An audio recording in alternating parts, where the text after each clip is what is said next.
Anybody on yet?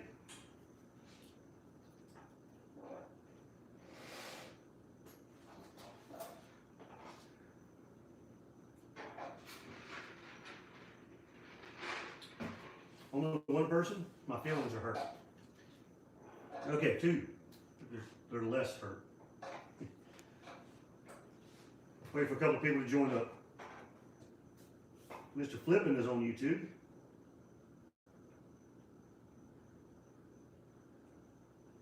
I hope the volume is better this time. I made some adjustments. I'm not sure how well it's going to work.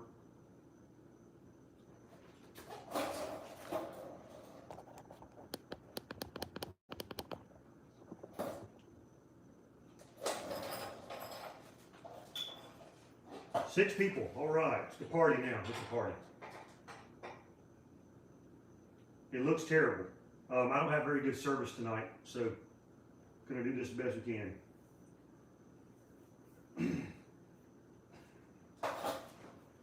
RPM Garage, Christopher Thompson, both of you guys.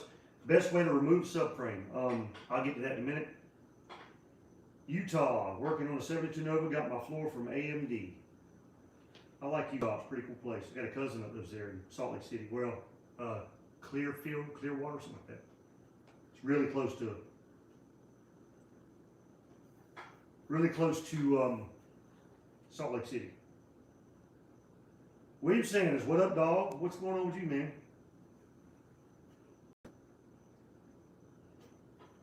I was going to have the new project in the shop tonight, but I didn't get home from Florida in time.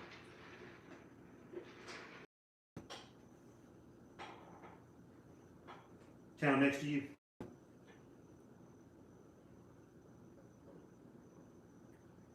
All right, Chris. Christopher. I'll tell you. As far as removed subframe, depends on what state the car is in, whether the engine is in it or not. Obviously, support the car really well. Make sure that the rear tires are chopped. If you don't have a, you're removing the subframe, you're obviously not going to have transmission in it. So make sure your rear tires won't roll. Jack stand on the rocker panels or somewhere very secure on the body, and then barely have it off the ground. Leave the front tires on the subframe. Take all of your bolts out. Hopefully they won't spin. If they spin, it's going to be a nightmare to get them loose. Not terrible, but you can cut 3 sides and peel up the floor on the inside and get to the cage nut. If it's the ones up close to the firewall and they spin when you go to take them out, you can reach in there and usually hold them with something if you've got the fenders and stuff out of the way, and then roll the subframe out from under the car. All right, we're up to 7 people. Pick some apples today, did you? Okay. Broke the rules and ate some. Do you count the ones? Do they weigh by the pound? I don't know. Charged by the pound is what I meant.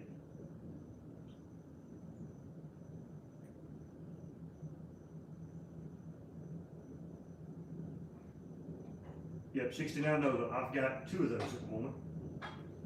And one of them is my new project, so.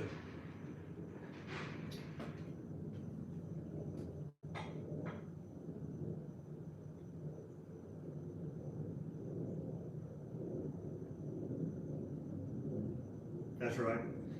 They're not weighing you, that'd be rude.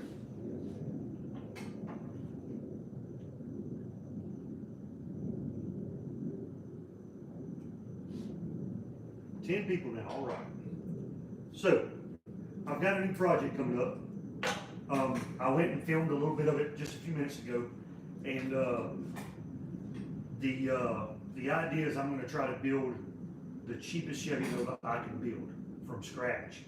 Well, I say from scratch, but I mean is starting with I bought a '69 Nova shell for $400. It came with this subframe.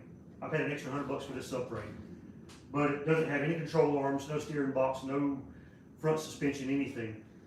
It did come with a cross member, but it's got these legs welded to it. And can you see that in the video? A little bit, but you've seen it in the 307 video where I made my engine test can. Now, it came with that, and it came with a rear end that is junk because the caps have been removed and left out. It's just axles sticking into an 8.5-inch housing. it is not a good rear end. So the rear end's junk. The subframe is just a bare subframe. I'm going to start with that. I've got $500 in it like that. It's got a front clip on it that I paid an extra $200 for another car for. And if you've seen the video I did when I went and got the 5 Novas, the first one that I picked up was a 69. And in the video where I did that's the car. And in the video where I did where I talked about the prices of Novas, this $5,000, and it's got the 69 over there. That's the project. I've just filmed a video a little while ago. I was originally going to have the car here for the live, talk about it and show you the car, but I went to Florida to a swap meet and I didn't get home in time to get the car here. It's in storage. So what we're going to do is we're going to take and we're going to try to build a 69 Nova for around $5,000. That is bumper to bumper, the whole car. Maybe not including the price of the car because I'm not sure I can do it, but I'm going to try. I'm going to try to do it for $5,000 entire budget, a running and driving car. You know, interior, I'm not going to be sitting on a bucket. I'm not going to get any buddy deals on parts, and I am going to use some parts that I've got here, but I'm going to deduct from my budget a fair market value for those parts. So I don't want to have to go out and buy all new stuff that I've already got. I can just use that, and I've been looking at what the prices are on those things on Facebook Marketplace, Craigslist, you know, swap meets, stuff like that. I've got an idea, and I'm going to deduct from my budget of building this car everything that I use that I already have, but it'll save me some cash out of pocket.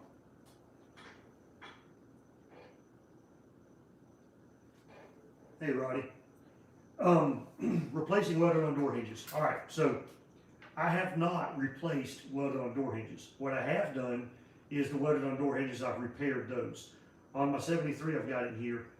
I ended up having to weld up the holes on those and then re-drill them out in the, basically, once the bushings wear out, the hole wears out, it gets all blown, and I welded up the worn side of that. As far as replacing them, with the bolt-on style, it can be done. I think your comment earlier, the problem is the inner support structure that holds the plates in.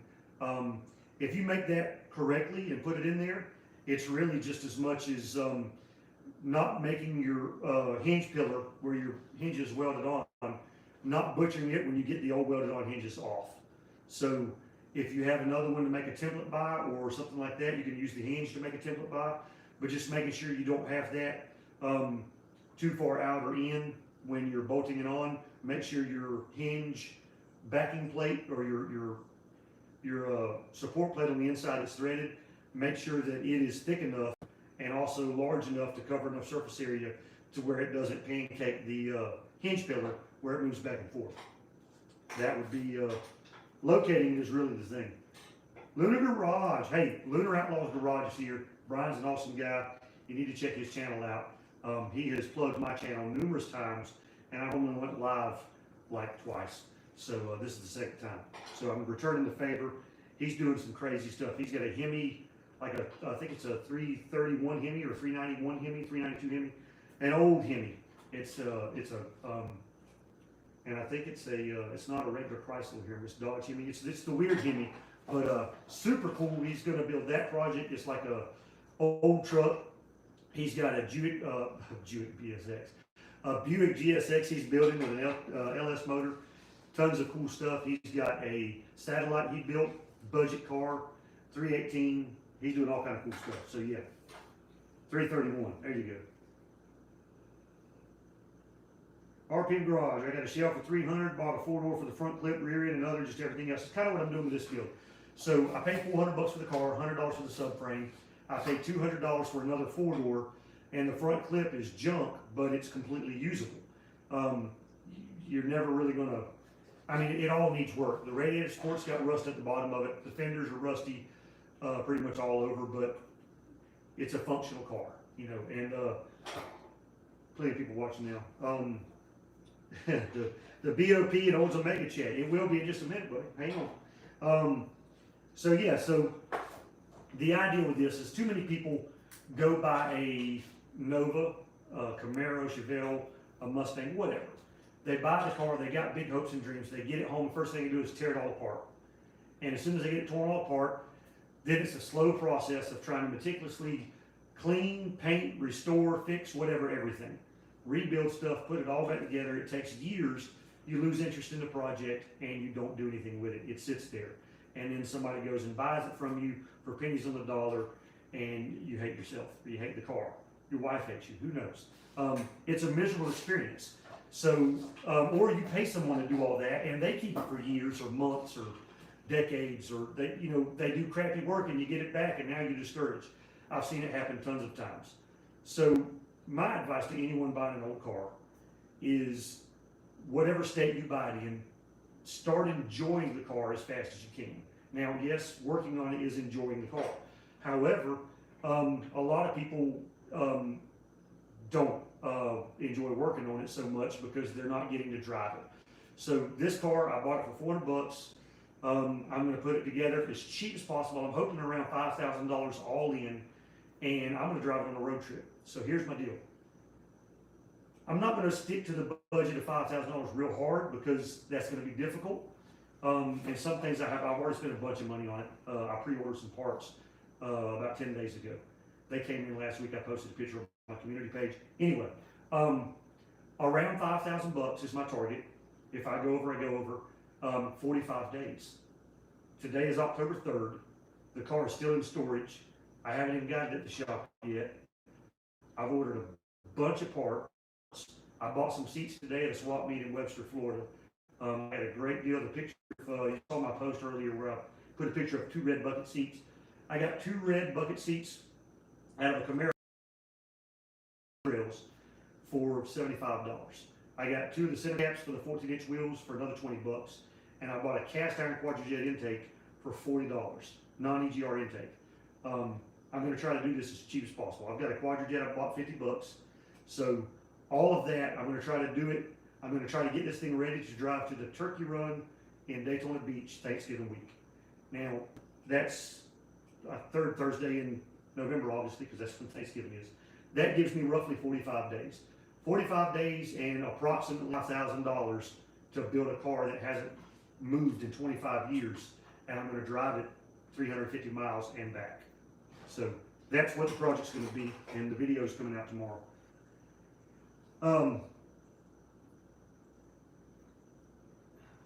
57 kV, hey, the 341.5. Yep, don't get it right, just get it running. That's right. David Freiberger's rotting junk is way worse than running junk. I'd rather have it running and driving. So the best thing you can do is get the car driving, enjoy it, work on a little bit of a time. And that's kind of what I'm going to do with this. Now, what I ordered was, I went ahead and ordered parts. I ordered all new fuel lines, all new brake lines, all new brake, everything, hoses, because the car's been sitting so long. None of that is going to be usable on the car, and also none of it is really something you're going to find used. You're not going to find used brake lines or brake hoses or, master cylinder, and you might, but it's not typical. And as far as the price of the car, $400. I've got 3 Novas. I got 69, a 71, and a 72 that I all paid around $500 for. Now they're all basket cases. Most people call them parts cars. I might call this project the Parts Car Project. I can't think of a cool name for a super budget Nova, but I'm going to get somewhere around there. But yeah, so I'm hoping that I can drive this to Daytona. That was my wife's idea. So if I fail miserably and don't get the car built, you know whose fault it's going to be. Mine. But sorry, I put my eyeballs in so I can read this little print on my iPad here. Any questions? Lunar, I hope I'm doing okay. I'm new at this, so still weird to me. And there's a delay between what I see here and what's on the camera.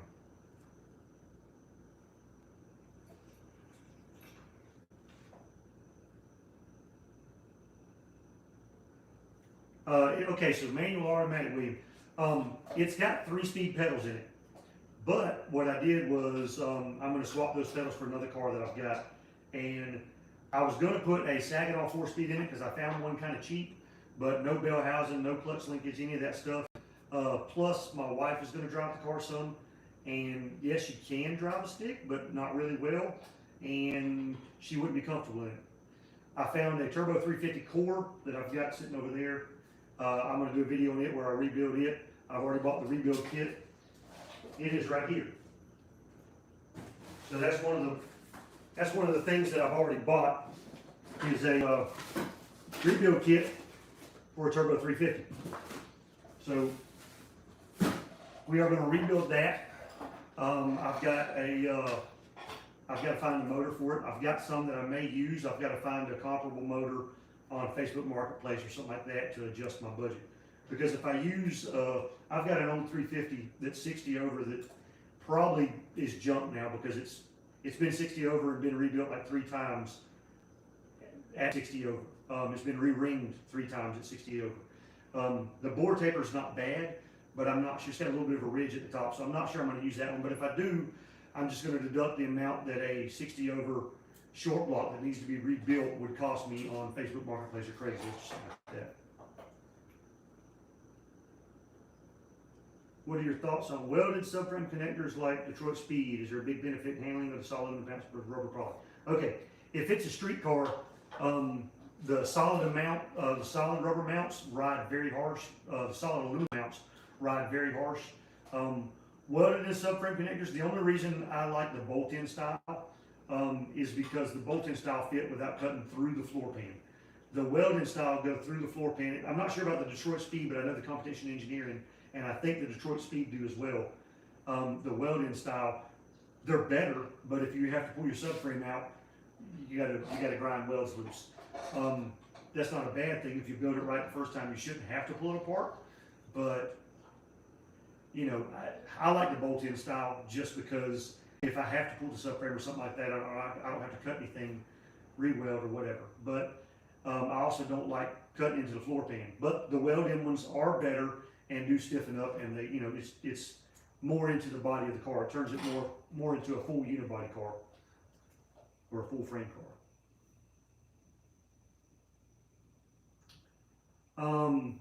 Were the BOP cars, X-bodies, all Nova underneath, or did they have brand specific stuff? All the ones I pulled apart were the same as Novas. The only brand specific stuff was maybe some of the suspension stuff was different as far as some of the Pontiac and Buick stuff. A lot more of those came with disc brakes than the Novas. They were, honestly, they were a nicer car. The interior on at least the ones I've seen, all the BOP, I'm not sure about the Oldsmobile. The Buick and Pontiac X-bodies, the Venturas and Apollos that I've pulled apart were much nicer as far as interior was much more elaborate, and they all had disc brakes on them. I don't think there was any difference. I think I pulled apart a Pontiac that had a rear sway bar on it, but that might have been on a 74 GTO. That might have been a Pontiac GTO that has the X body on it. That was 1 year only where they did that, and the car was had no VIN and was not usable. So I had to. It had been gutted pretty bad. So as far as I know, they're all Nova underneath. Manual vibe body in the car. Just tell your wife take one of those fancy new cars with manual. Yeah, I'm gonna modify the valve body so it'll be a manual shift or it'll shift automatically. It's not too hard to do. I watched a YouTube video to learn how to build them, so we'll see how that works out.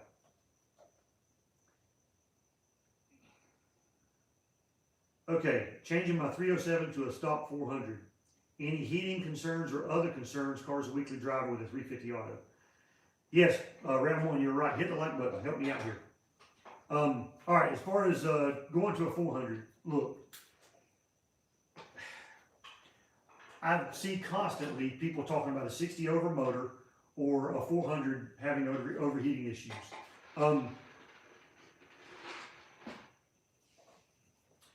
It's usually a radiator problem or an airflow problem. Now, 400s will run hotter than a typical, anything else small block Chevy. But most of the time, if you're having a overheating problem, it's not because it's bored too far or not because it's a 400. Shop I worked at years ago, 20-something years ago, we had a 79 Corvette come in, and the guy wanted this is a great example of people, what people think. All right. Used to, you could buy I'll get to that in a second. Used to, you could buy a 350 remanufactured motor from, I think it's Recon or somewhere, from Pet Boys for $900. The core charge was $150 on a 4-bolt main. All right, I had a Nova I was going to put together. It might have been this car, because I had this car back then. I had a Nova project I was going to put together. I went to Pet Boys, paid the $150 core, and bought a 350 4-bolt main, remanufactured long block. I was going to take the heads off, change the springs, stick a Summit cam in it, and have me a little hot rod. I pulled the heads off, and the pistons were 80 over. I had never heard of such a thing, but it's a common rebuild thing to bore small block Chevrolets 80 over. They make plenty of pistons for them. Well, I got discouraged. I'm like, I'm not sure I want to run this with 80 over pistons in it. At the same time, the shop I worked at had a 79 Corvette. We had a engine rebuilder place that was in Macon, Georgia, had built a 400 for the shop I worked at, had built a 5.7 rod 400. And we sold one to the customer who was going to put it in his 79 Corvette. He had a brand new radiator in it, had a 350 that he took out. It was smoking and some stuff like that. We had the transmission rebuilt. We put the engine in with a Lunati cam, cranked it up, got it running, and it ran hot the very first time we test drove it. It ran hot no matter what we did to it. And we thought it was because it was a 400 and the Corvette didn't have enough air coming into the engine compartment and getting out. So I told him I'd make a deal with him. The guy was frustrated. The shop owner, we were all frustrated trying to get this thing to cool, and we couldn't. We took the 400 out. I swapped him. I think I gave him a little bit of money with it. I'm not sure. Anyway, I told him I'd swap him the 350 with the 400. And I think the customer, someone had told him 400s run hot, you can't run them in Corvettes or something stupid like that. Well, we put the 350 in there with the 8 over pistons. It immediately ran hot. The brand new radiator he had rebuilt was junk. We went and got a different radiator put in there. It immediately solved his overheating issue. So we went from a 400 that was running hot, not because it was a 400, but because of the radiator. And then we went to an 80 over 350 that still didn't run hot once we got a good radiator in it. So most of the time, if you've got a car running hot, it's an airflow problem or a water flow problem in the radiator. If you know the radiator is a good radiator and you've got enough air going across it, then maybe look at the engine or thermostat. But most of the time, it's going to be airflow. 22 people watching. All right. 307 60 over. That was way too much. It's not too much. Making a cylinder was, I knew this, but the markings on the engine was done 3 years after the car. I've yet to experience problems. Diesel Vex. Okay, Vex. Yeah, man. So a lot of guys take 307 blocks, and since 307 blocks were first introduced in 68, I think, because they're all large journal, 68 to 73 was the years for 307. Those are the earlier blocks are supposed to be thicker, but a lot of guys used to take 307 blocks and bore them 125 thousandths all the way to 4 inches. And then you've got a 327 because it's, if you change distance, because you've got a 327 crankshaft in it, basically a 3.25 stroke crank. 60 over is not a problem. Like I said, it's usually a, now if you start, if you sonic test it and it's got a thin cylinder wall on the thrust side and you start boosting it or spraying nitrous to it, if you find a thin spot, you could have a problem. Am I allergic to EFI? No, sir. My 73 has Holly Terminator on it, and I've already ordered a Holly Terminator kit, but since everything's back ordered, it's coming in. I'm going to do a Holly Terminator conversion on Frankenmuller. Any hatchback tents? I've seen one at a car show maybe once. I've never owned a hatchback. I've almost bought a couple of them, but when I bought them, they were rusted out really, really bad, and parts even then were hard to find for them. So I do remember the 350 for 450 sales. I sure do. Yeah, the hatchback tents, man. I'd like to have a hatchback with one of those on there. That'd be kind of cool. And I'm not sure if somebody reproduces those or not. I'm not sure if they're, I think I saw on eBay a while back that was a NOS tent. It was an original one in a box or something like that.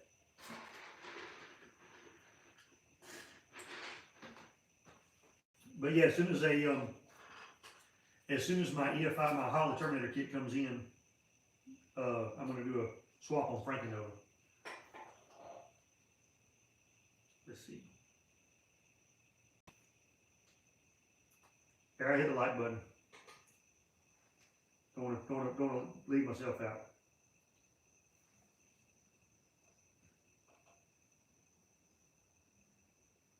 Yeah, the manual valve body on the 350 William. Like I said, you can. I'm gonna block off the. I'm gonna take the kickdown cable out, and then I'm gonna change the. There's a valve in there that I'm gonna prevent from moving, and that'll keep it a. I'm at a loss for words. That'll make it where I can shift it manually, or it'll shift in auto. Yeah, I've watched DNR's page. They got a pretty cool. That's the Fool's Gold Nova, right? And I think they bought a second Nova. I haven't caught up on all my videos I need to watch. I need a cool name for my new 69 project. You know, budget beater, cheap shot. Back in the early 90s, Popular Hot Rod Magazine had a project called Project Cheap Shot. They were going to try to build a 12-second Nova for $3,500. Now, they cheated a little bit because they got some unbelievable deals that magazine stories used to get, but I'm not going to do any of that. I'm going to be honest with mine.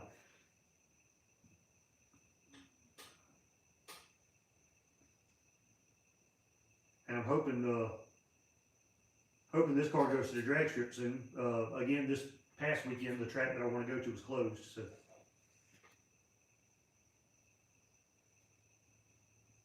Yeah, as far as the Holly discount, a good friend of mine, the guy that's got the chassis dyno and machine shop that I use, he's a good friend of mine. He is a Holly dealer, so I get, you know, he is a, he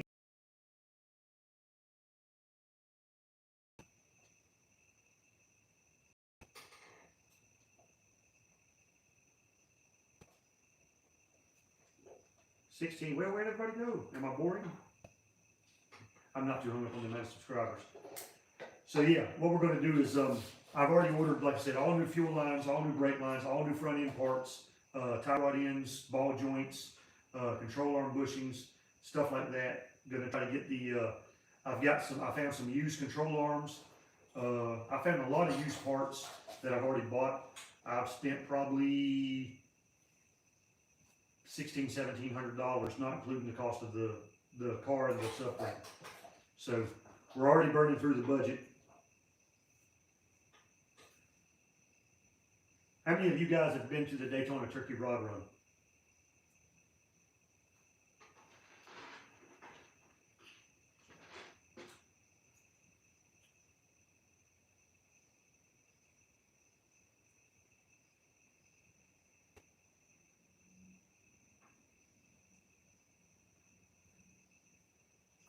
Yeah, that's one thing, you know, a lot of guys talk about overheating and boring engines and stuff like that. It's too far. You can run, like I said, not all blocks are the same. So saying that all blocks are 60 over are a bad thing. Some of them have plenty of cylinder wall left. Some of them are thin. 400s, all of them are thin to start with. So 60 over will work fine for a street engine. Probably won't overheat if you got good airflow and good radiator. And if you haven't sonic tested, it might be fine for, you know, plenty of power. But like I said,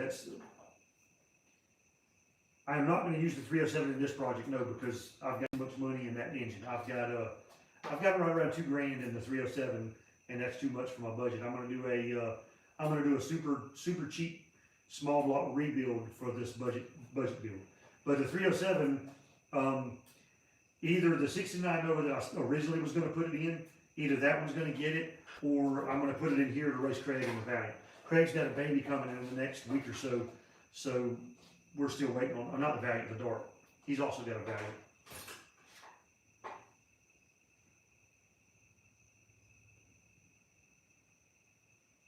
King Gilmore, how about a cool Chevy too? The turkey run. Okay, the turkey rod run. Daytona Beach, the Daytona International Speedway. It is basically about 2,000 swap meet spaces, probably 5,000 to 7,000 show cars, and car corral probably has a couple thousand in the car corral. It is the entire infield of the Daytona Speedway. It's every Thanksgiving weekend. They also have a spring show around the end of March, but the Daytona Turkey Run is pretty cool. All the cars cruise up and down the strip at the beach, and it's a very good time. We go every year. Tons of swap meet stuff, tons of show cars, tons of cars for sale, and it's a good time. So it starts on Thursday, starts on Thanksgiving Day, and goes all the way to Sunday.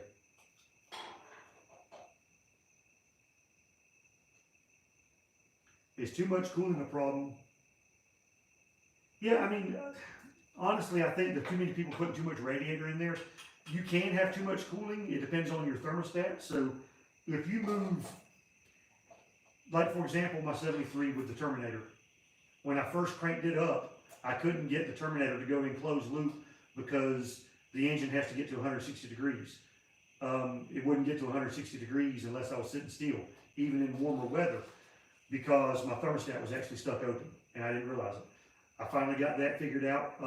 I was using a O-ring, a reusable gasket O-ring on the thermostat, and it was letting the thermostat push up. So I take it apart, it looked fine. I put it back together, and as soon as the water flow would move, the thermostat would actually move in there and let water seep by, so my car would not get up to temperature because it was running, it's cooling everything down.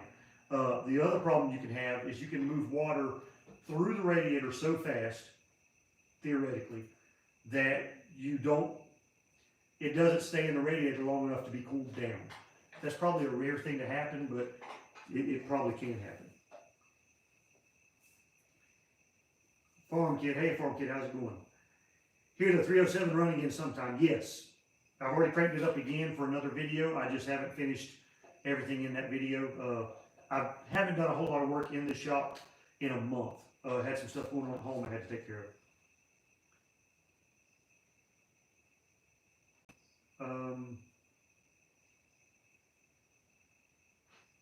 Yeah, diesel I did. I'm not using the 307 because I want that to be its own project and it'll take away from the budget.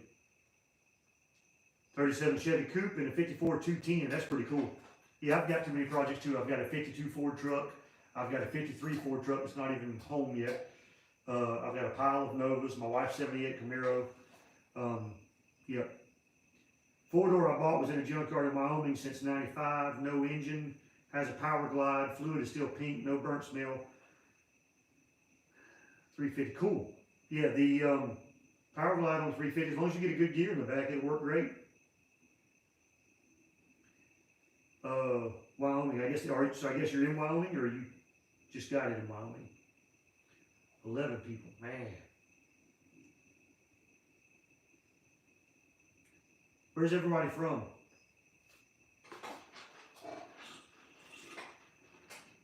And Rod, as far as the turkey run goes, also another show that's very similar to it is the Charlotte Auto Fair at the Lowe's Motor Speedway in Charlotte, or Concord, North Carolina. It's a very good show. That's one of the ones we like to go to. Utah, Delaware, Alabama.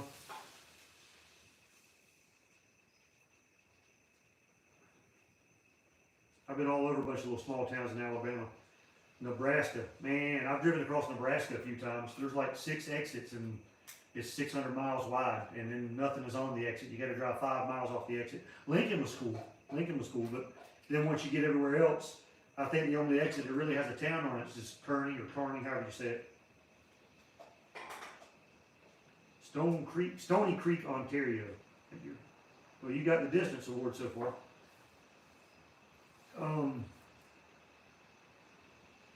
New Zealand, okay, he wins. Kermit's, like I said, I told you last time, I really want to visit New Zealand one day. Be pretty cool.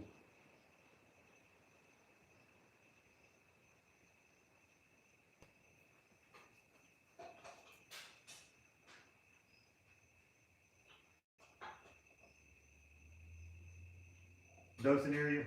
Gotcha. Built an engine without a recipe, just out of parts that you got a great deals on, not all at once, and sort of brands, not optimal parts. Yes, I've done that a few times. Go to a swap meet, find a good cam, or you have a cam and you just throw whatever parts you have together. I like doing stuff like that. And a lot of times it just, it works out. Sometimes it's less streetable or less, it's more aggravating, actually less streetable. It's more aggravating, but they work out fine. And make sure y'all turn the notifications on. I guess if you're on here, you've already, you got the notification I was going live, but a lot of people don't. They were upset last time because they didn't get notified. Barbecue rest, man. Barbecue is my favorite food in the world. I eat barbecue about 8 days a week, and I love barbecue. I had barbecue an hour ago. Every time we go on a road trip, we try to find a good barbecue restaurant. So I'll do that. What's the name of it?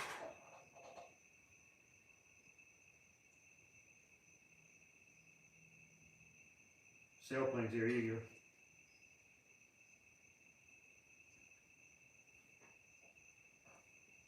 Yeah, me and my wife go on road trips, and we'll drive pretty much anywhere in the country. And we drove to Yellowstone and all that.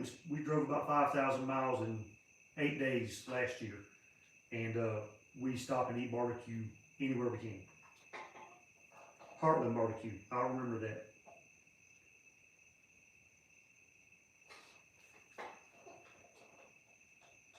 Oh, I've also got the Henry J project I'm going to start working on again.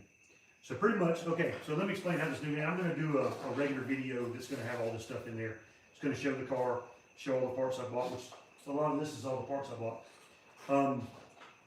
All right, so what I'm going to do is 45 days. Today is October 3rd. Roughly 45 days, in time for Daytona anyway, which is roughly 45 days. So it's a Henry J. It's a 51 Henry J. And I've got a video on it. It was my uncle's car. I went to Utah and got it from my cousin. Had it shipped here. Every 3 days, I'm going to do an update on the 69 Nova that I'm building for a budget. And once a week, I'm going to do a live video. We can talk about it. It'll be here at the house tomorrow. It'll be in the shop tomorrow, and I'll be working on it tomorrow. So on the 6th, I'll have another video on the 6th of all the stuff it'll show me starting on the car and all that stuff. So every 3 days for the next 45 days, you're going to get a video, whether I've got any work done or not. What do I think will cost the most on the car? Tires. I've already kind of done this budget. Now, I say in 45 days, but I already started researching parts. I figured this thing, I wanted to do this a couple of months ago. I didn't start buying parts until a week or so ago. And mainly because everything is so hard to get, I wanted to be able to start in October. And all of my parts, I think, showed up by this past Wednesday, so just a day before, or 2 days before the 1st. I ordered brake lines, brake hoses, master cylinder, fuel tank, fuel sending unit, fuel lines, all my front end parts as far as the bushings. I've got the body bushings. I ordered the transmission kit, a lot of stuff like that. The wheels I'm going to use are on the car now. They are the 14 wheels that originally came on Camaros and Novas from 72, I don't think, maybe 71. But they're the 6-hole rallies, or 6-hole slots, whatever you want to call them. They've got the 6 things in there. They're 14-inch. They got the cast center cap and the beauty ring on it. The problem is 14-inch tires are getting more difficult to find, and the size I want to run is a 235 or a 245 60-14, and those are $150 to $200 a piece. So I'm going to spend $700 or $800 on tires. That will by far be the most expensive thing on the car, like way beyond anything else. 454 big block turbo 400, rebuilding front suspension with a new stock high spring, tubular A-arms and disc conversion. Wonder if I need a 2-inch drop spindles. Probably, because your stock springs are probably going to keep the front end up. A big block's heavy. I'm not sure if you're using iron heads or not. Every stock spring I've ever ordered for a Nova has had the front end too high. I've ordered 6-cylinder springs, V8 excuse me, barbecue's killing me. I've ordered 6-cylinder springs, I've ordered V8 springs, I've ordered big block springs, and all of them have been too high. The car rode okay, but they sat up too high. So either cut the springs, or use coilovers, or get you an aftermarket, maybe a Detroit Speed spread. I'm not sure if they make 4 spreads or not, but.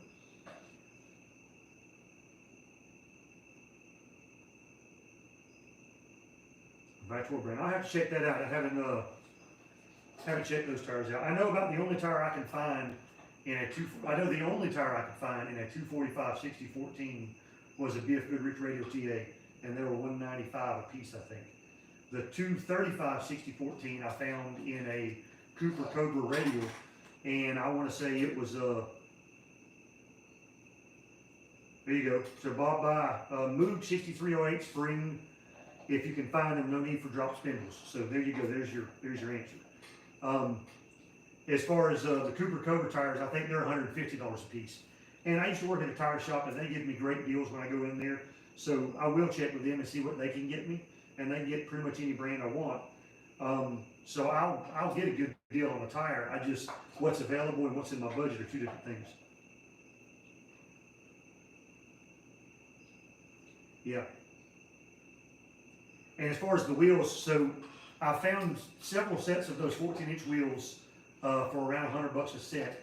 So like that, I've got the Turbo 350 transmission. I paid $100 for the core. That's $200 out of my $5,000 budget already. And really, instead of deducting from $5,000, I'm just going to add up whatever I spend. And like I said, if I go out and I find if I use my 60 over 350 to rebuild that engine again to use in this project, I'm going to go find a 350 short block, and whatever price I can find one of those for an average price, I'll deduct that from my budget, or add that to my budget as far as what I've spent, so that I'm keeping up. I'm not going to use any parts here and not count that in the price. Kentucky, I like Kentucky.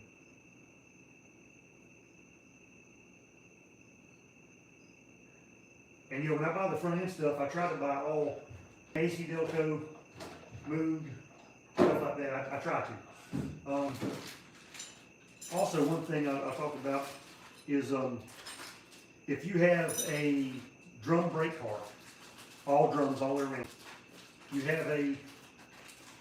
do not have a portioning valve because they all get the same pressure. You have a distribution block, and I ordered a new one of those. And that is this is the distribution block. So that was $70. Like I said, I've spent a good chunk already on front end parts, same with the bracket. I've got a mass cylinder, I've got all that stuff.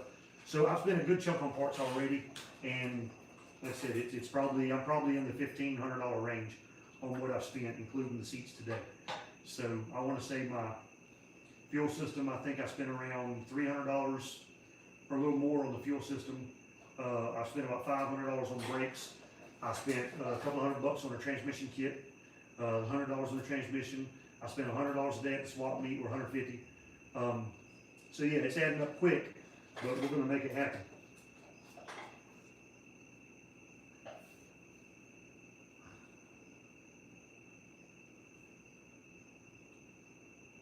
Hey Brett, okay, so the connector rod mod idea for the 307 to improve it when you do the engine run video. Now, thanks Alexander, appreciate you, man. So yeah, as far as originally what I was going to do is I was going to use an LS piston, because an LS1, I think the original LS1 engine was a 3.905 bore, which is a 30 over 307. I was like, well shoot, they've got the same pin diameter, and the compression height was available to get me right at where I was going to be at a zero deck. Well, I ordered the pistons. I was going to use a 6.2-inch rod, I think, because the LS connecting rod had the same big end. Well, it wasn't an LS connecting rod. It was just an aftermarket rod. But anyway, it had the same pin, and the bore size was going to be correct. It was a forged piston, but when I got them in, the valve reliefs were way offset I guess because of the different valve angle for an LS head, and we weren't positive that as close as it was going to be to zero deck, I wasn't sure I was going to be able to use it. So we got kind of worried about using that and then doing a bunch of expensive machine work and not being able to use them once we mocked everything up. So we sent those back, and I used stock 307 pistons. Unfortunately, they're cast and they have a bevel all the way around. However, I still did end up with, because I used an expensive Cometic head gasket that has a very thin compressed distance, I'm only about 7 thousandths in the hole as far as my deck height on my piston. With all that, I think I ended up with right at 10 to 1 compression. So the compression's there.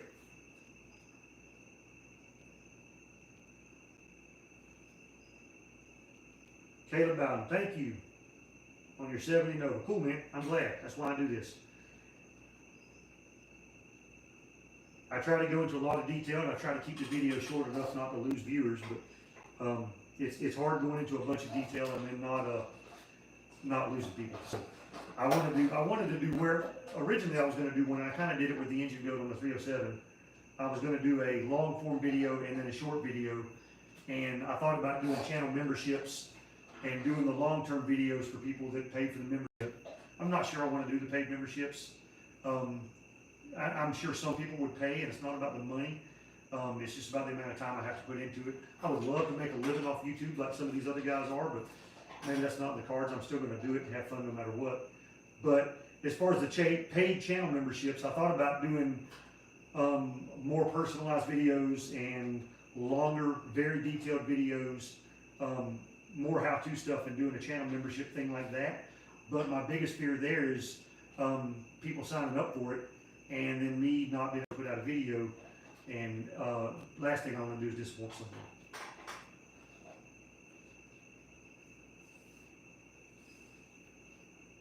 But yeah, so I'm up to 3,800 subscribers now, so that's great, and I'm getting plenty of views a month. I'd like plenty more. I'd like more subscribers.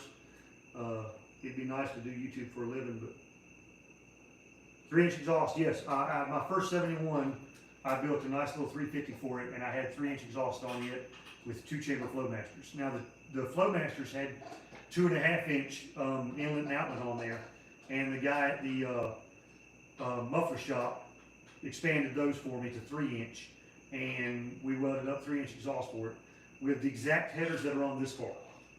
These headers that I had that were all rusty, I painted them up. They were on that exact car. Had a 350 with pretty good compression, dark 200 heads, Sportsman 200 heads, and it had a gigantic Crane solid lifter cam that I wish they still made. I'd rebuild that engine.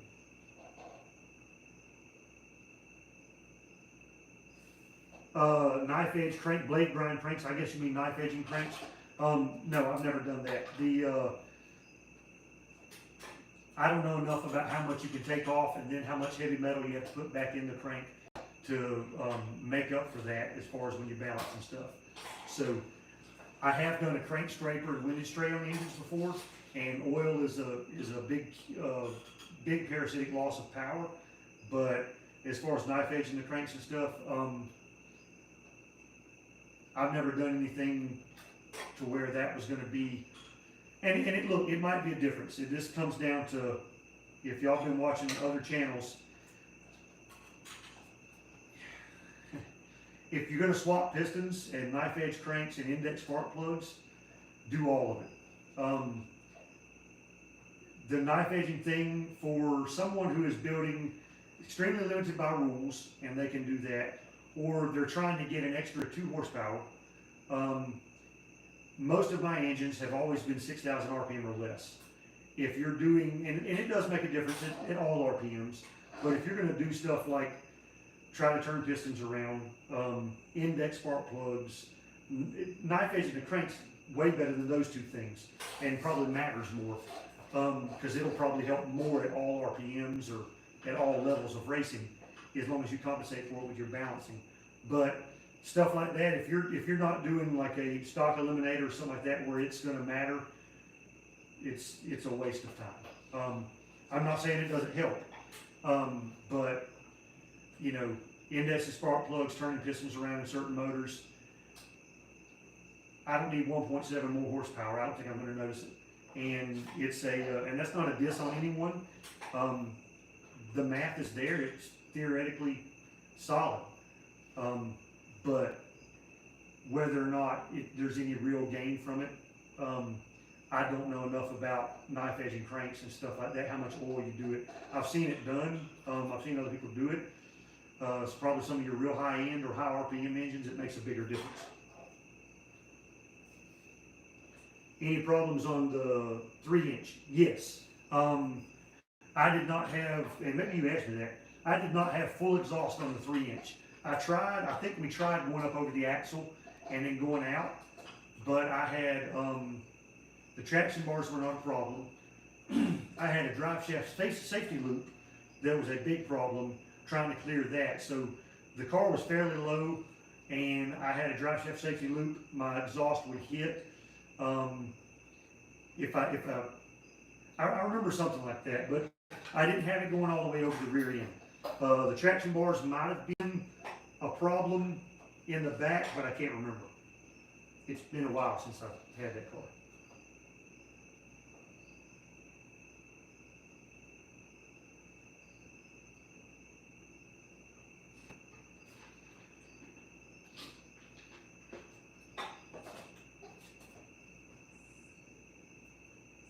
But yeah, as far as you know, a lot of that stuff with you, a windage tray makes a big difference. Well, I said big difference. A windage tray is a good idea. Keeping oil off the, splashing it off the crank. A crank scraper, if properly done right, can help. But most of my stuff has always been fairly low buck, and I think the damage from grinding a knife edging a crank or doing something like that I could probably do by doing it wrong would outweigh any performance. I have ported my own heads badly before.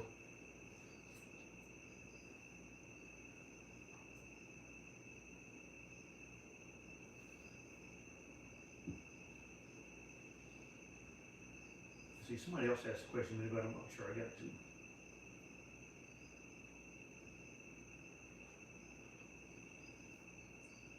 "24 people. How long have we been on here? I don't know how long we've been on here. About an hour. Any other questions y'all got? Anybody come up with a name for the budget Nova yet? Budget beater Nova. What else we got?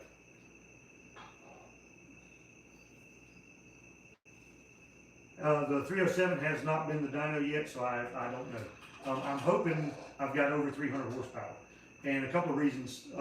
First, Derek from Vice Grip Garage, he built one using some, I'm not going to say junk parts, but some questionable parts. The heads, who knows what kind of valve springs it had on it. I think he had a smaller cam, and it was a very budget rebuild that he did at home. And it made right at 300 horsepower. This one's a balanced rotating assembly. It's probably got more compression. It's got good valve springs, a bigger cam, and like I said, it's got a very nice machine work done to it, so it should make more horsepower than that. I'm hoping 325 to 350. That might not be, but I'm not going to be upset, whatever it makes. Big block builds in the future. Yes, I've got a 454 at the machine shop now. I've got some forged pistons already. I'm waiting on them to finish fitting those. He's my buddy and he cuts me a deal, so I'm way down the list. He doesn't get to my stuff when he's got paying work. I mean, I pay him, but it's not the same. So, yeah, I've got a big block I'm going to build. It's going to be a budget big block. So my buddy Craig with the Dart is also building a big block Mopar. We've got a 454 versus 440 shootout coming. Budget. So he's got a motorhome 440, and I've got basically a motorhome 454. Mine's a 2-bolt main that came out of a 76 camper, but not really a motorhome, but it's kind of the same thing. It's got peanut port heads. We're both using a flat tappet cam. I've already got a lot of the parts for that, so we'll see how it goes. 74 Nova, I lost the title to and haven't registered in around 17 years. Did get a title somehow, do I know? All right, round one, it depends on what state you're in. In Georgia, we haven't had titles. Now, I've got a title to Franken Nova because I bought that car in '95, and I bought it from a car lot, a used car lot. And at the time, we were still issuing titles on older cars if it was from a car lot. However, you can't get one now. So none of the other cars I have, if I don't have a title to it, I can't get one. Georgia won't give you a title for it. We get a bill of sale. Now, a lot of states, a lot of guys, if they see no title, the car's worthless, whatever. No, it's not worthless. Plenty of states you can get a bonded title, or you can, and I'm not sure how sketchy it is, but there are ways to get titles in other states and then transfer that car title back to your state. There's ways around it. I'm not sure of the gray area on legality, but there are ways to do that. The best thing you can do is call your local motor vehicle department, DMV, whatever it's called in your state, and ask them what you need to do. A lot of times you need to do get a form filled out, have a police officer come out, check the VIN number on the car. If you've got any old tag receipts, stuff like that, you can get a bonded title in some way. Headers for a 54. Okay. It's difficult to find headers on a Nova big block. They're going to fit. If you've got stock heads, most headers are going to fit pretty good, but you got to make sure you have the right frame mounts and the right transmission mount, because all that, if you've got a factory turbo 400 mount and the factory style frame mounts, your engine is going to be offset to the passenger side a couple of inches, and that makes the room around the steering box, that makes the headers fit there. So the cheaper headers fit worse than the expensive headers.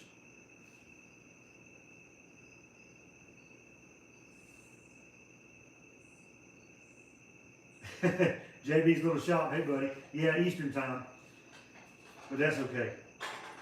I'm going to be on for a little while longer. Yeah, some states will inspect the car, see if it was supposedly involved in something. And some places, if it hasn't, if it's considered a derelict vehicle and it hasn't ran in a while, you have to go and have it inspected once it's put that together. Georgia's not really like that. Texas, a bonded title. There you go. Candelero Calderon. I hope I said that right. Candelario, maybe that's better. But yeah, he just got a $400 bonded title in Texas. So you can get it done. It just depends on where you're at and what the rules are. In Georgia, it's fairly easy. Now I've got to do something with my 52 Ford. I don't have a VIN number because I think the VIN number was either on the glove box or the frame rail. The frame rail is super rusty, and I can't read a VIN on it. And the glove box, there was something screwed to it, and whatever it was is gone. So I've got no VIN. I'll probably have to apply for a new VIN on that thing. I got something else to drink.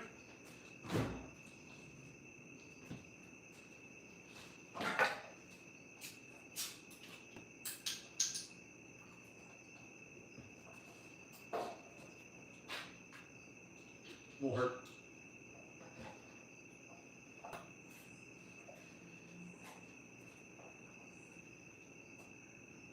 Yeah, without a VIN in most states, you're screwed. In Georgia, you can there's a method for getting a VIN. It's just not pretty much. I've got the plate off of that truck. It sat from 1965 until about 7 or 8 years ago when I pulled Douglas. So I'm not sure. I'm not sure what to do. I got to call. Before I do a lot more work to it. I got to find out. I don't want to lose it after I get work done to it. Your Nova is in California. You're screwed. I'm just kidding. I don't know anything about California. Everything seems to be way more difficult in California, other than the weather. So I don't know. I've heard horror stories about California DMVs and stuff like that. So I'm not positive how that works, but I would bring it from California to wherever you're at if you're not in California and try it there. So.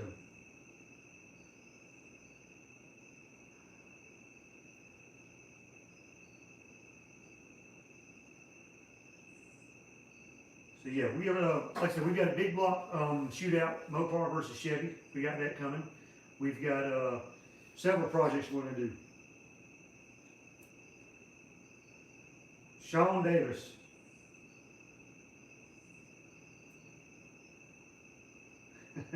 What are you talking about, man?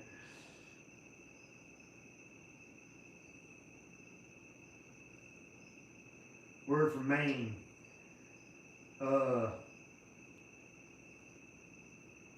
I like all vehicles. I'm a Chevrolet dude, but I like all vehicles. No, the grudge race is still on JB's little shop. Craig started painting the dark. Between COVID, not being able to find parts or waiting on parts, my schedule with the air conditioning business got crazy. So, plus the 69 Nova that the 307 was going in turned into a full-blown restoration. Trunk pan, inner wheel houses also. I had to wait forever on the trunk pan. He started painting the dark and is changing the color on it. So he's got a baby on the way. It's going to be here any day now, literally. So that hasn't happened, but it is going to happen. You're in Nebraska now. Well, that sounds much better.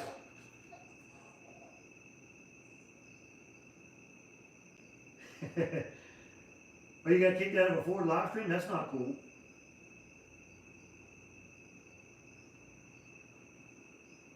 Yeah, yeah, and I mean, growing up, we had, my dad had a 66 Chevrolet truck. He had a 76 Ford truck. My mom had a 76 Ford Granada.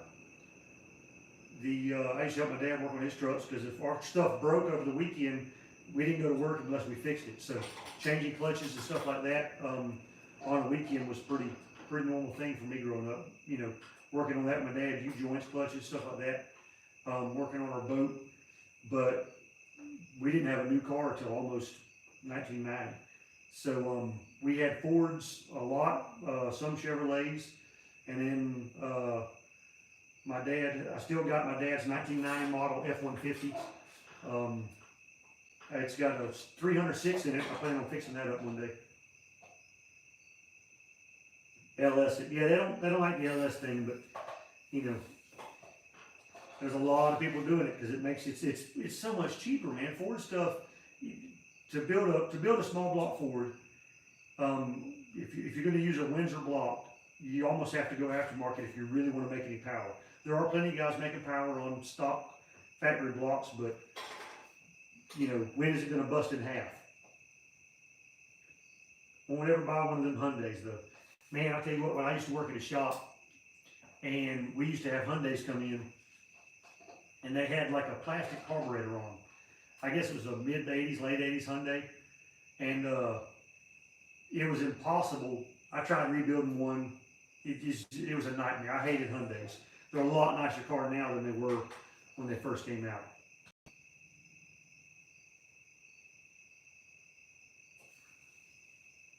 Yeah, JB's little shop, y'all check out his channel. He does all kind of little stuff. It's pretty cool. I watch him. He's got a few interesting things he's working on.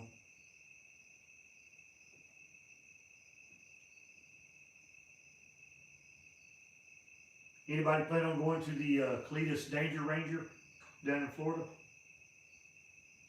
I wanted to go to the duct tape drags, but I couldn't. I missed Rocky Mountain Race Week 2.0. I was going to take Franklin over to that. Something came up, couldn't do that. Plus, I had no seat time in the car, so probably was a terrible idea. But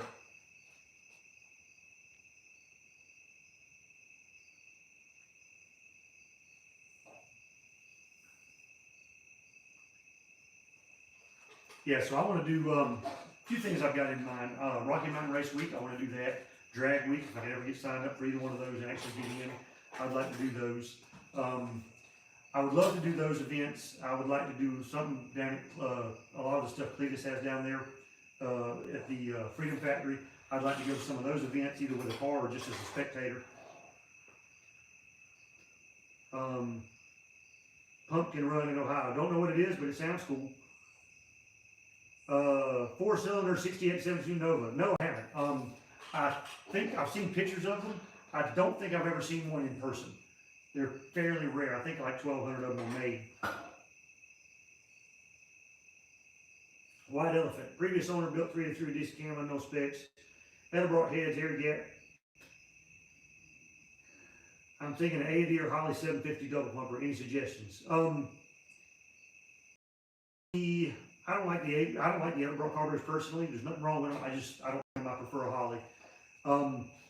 I would probably get the Holley HP, or I would get the, I hear the Brawler's good car, but I'm not sure if you need a choke or not if it's a street car. The, let me see, street car. I would probably get a, or you can call one of the carb shops. A lot of time, if you call the carb shop or one of the places that do custom carbs, they can get you really close on what the carb settings need to be. Almost no tuning on your part, and the price is really comparable to what you could just buy one over the counter from Summit or Jags or wherever. I'm building a 393 Windsor. Oh, you mean it? Okay, I don't know what you mean. I've got a 351. I'm thinking this 52. So, a good place to find a trunk pan for 73 Nova. Okay, they don't make them. They don't make the 73, 74 trunk pan. So you've either got to find a donor car that hopefully the rest of it's trashed and not the trunk, and cut the trunk out, or you got to fab up your own. They don't reproduce it, so it's tough to find what you need.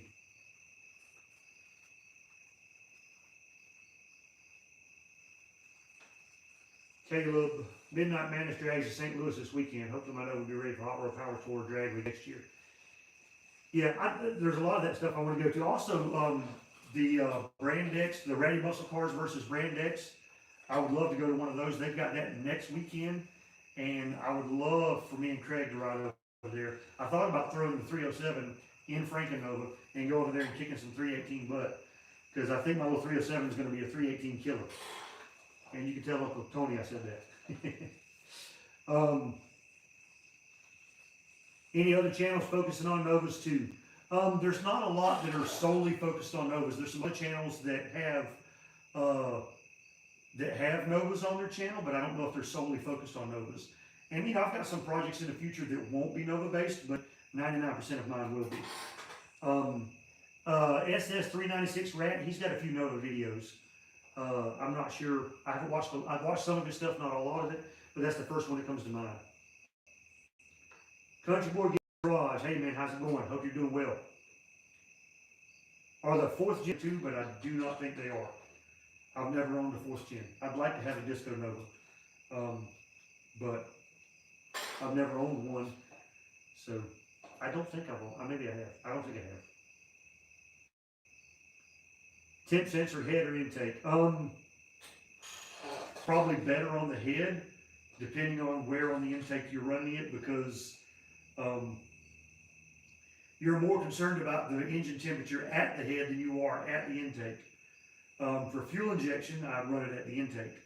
For gauge, to make sure you're not fixing to kill your engine, I run it in the head, but I always run mine in the intake because it's more convenient to keep the sensors, either the wires or the sensor plug, away from the headers.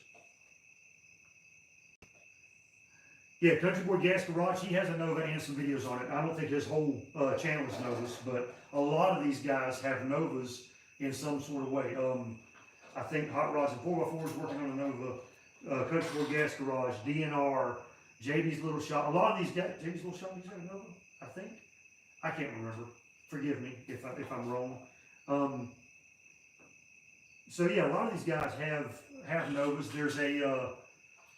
There's a girl that's got a blue Nova that she's put an LS into, did a swap on. I cannot remember the name of her channel right now. There's another girl that does some off-road stuff. She just bought a Nova and she swapped she had a Jaguar with a Chevy engine in it, and she took it out and put it in her Nova and got it running. So that was pretty cool.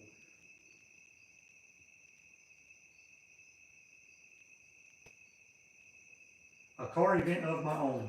Wow. Yeah, there's a few facilities close by that would be a good place to do something like that. Maybe once my channel is larger and I would have to have some help, I would do something. With 3,800 subscribers, I would love to have an event. I would love to do a drag week style, drag and drive style event with just Novas. That would be cool. I thought about doing a Cannonball Run with just Novas. I thought about doing plenty of things, but there's already some Nova, large Nova car shows, the Nova National, stuff like that. I would love to do something like that maybe in the future when I build up a bigger following, but the amount of effort it would take to put into it, and honestly, it seems like very few people are anywhere near me.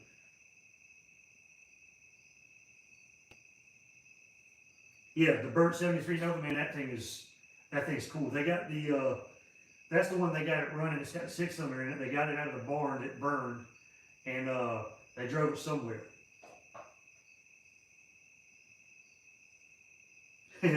No, I'm cool with the Nova only car things. Now you have to find a Nova. JB's got a truck that he's working on. What kind of truck is that? I can't remember. And he does a little bit of everything. So, not just V8 stuff. So I mean, he's got what he's doing is much harder because I'm working on the same junk all the time, and he's working on stuff. He had a carburetor kick his butt. I think it was the carburetor, but he's also dealing, if I remember correctly, he's also dealing with inspections where he's at, and I don't have inspections here. We do not have vehicle inspections.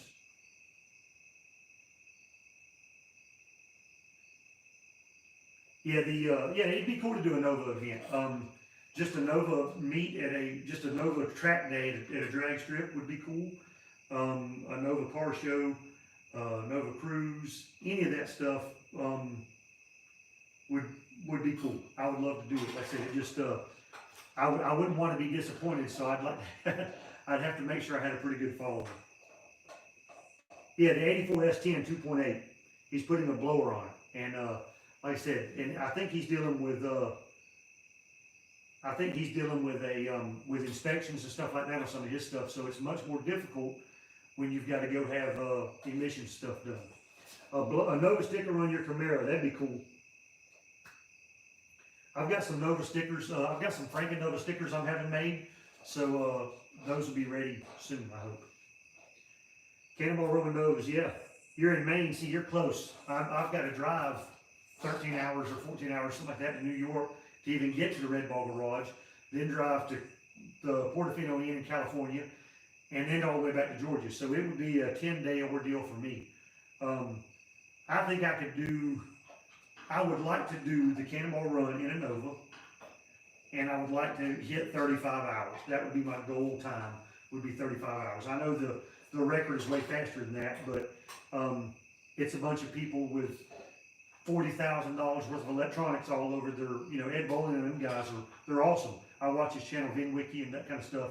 Love those things, but you got a guy with and some of the cars are fairly budget because it's a Mercedes, but you've got 700 or 800 horsepower. They got 300-gallon gas tanks, or 150-gallon gas tanks, whatever. They got spare tanks. They got people driving ahead of them running block. They've got people sitting at gas pumps waiting on them to show up and fill the gas tanks up, stuff like that. So it's not cheating because it's within the rules. The rules are to drive the car from Red Ball Garage to the Portofino Inn in California, however fast you can. Other than that, there pretty much are no rules.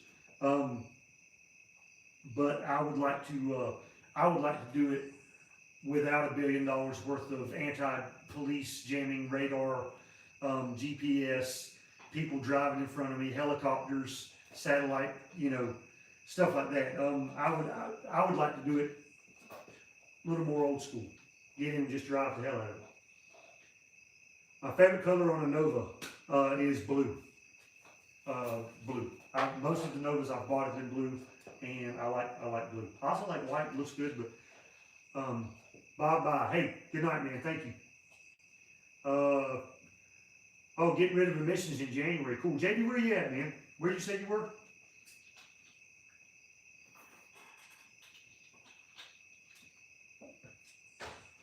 I got about 15 more minutes. I'm gonna cut this off, I think.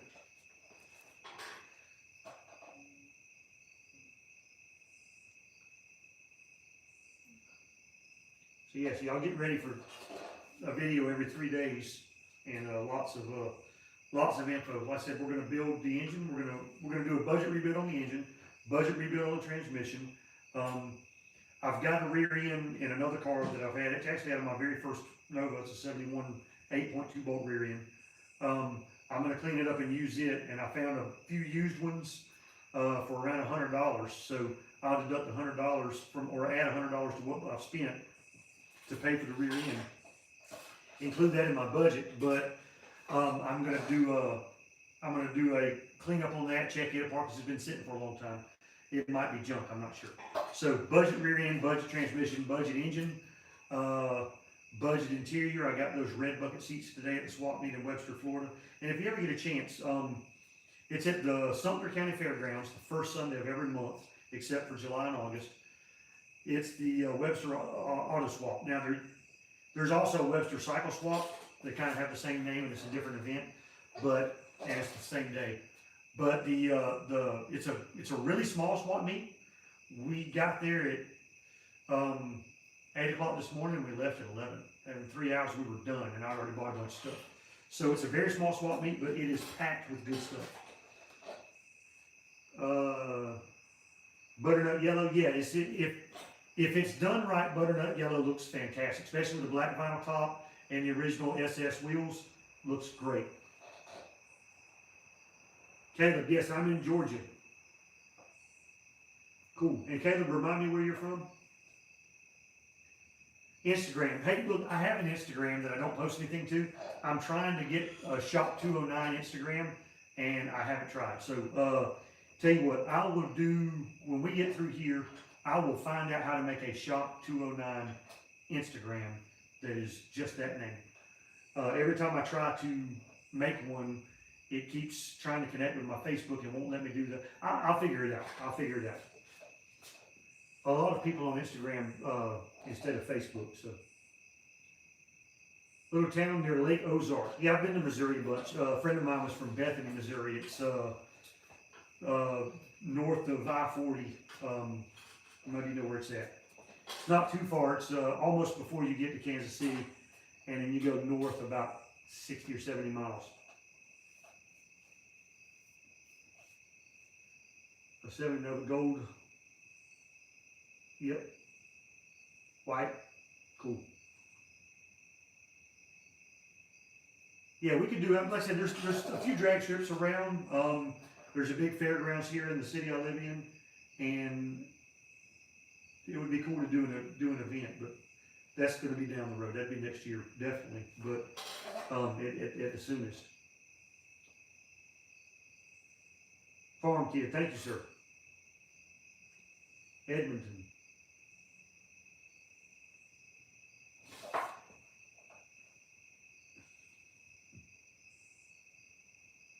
Hey Tony, I commented on one of your comments. I put my email in the actual comment. You can check that.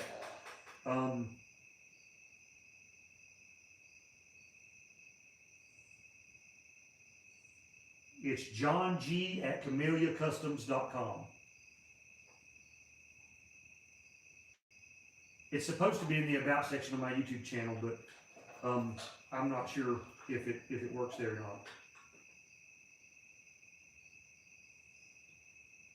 Yeah, eventually I will be doing, okay, so here's my scope of my channel. Pretty much non-stop Nova stuff. I've got the Henry J, I've got a few other things I want to do car-wise. I've got some really stupid ideas as far as some crazy builds I want to do. And then eventually I want to buy an engine dyno and build some ridiculous engine combinations and dyno those. I called Superflow, talked to a guy named Sean there, and I've already got a quote on a dyno, which it'll be next year before I could even be close to affording one.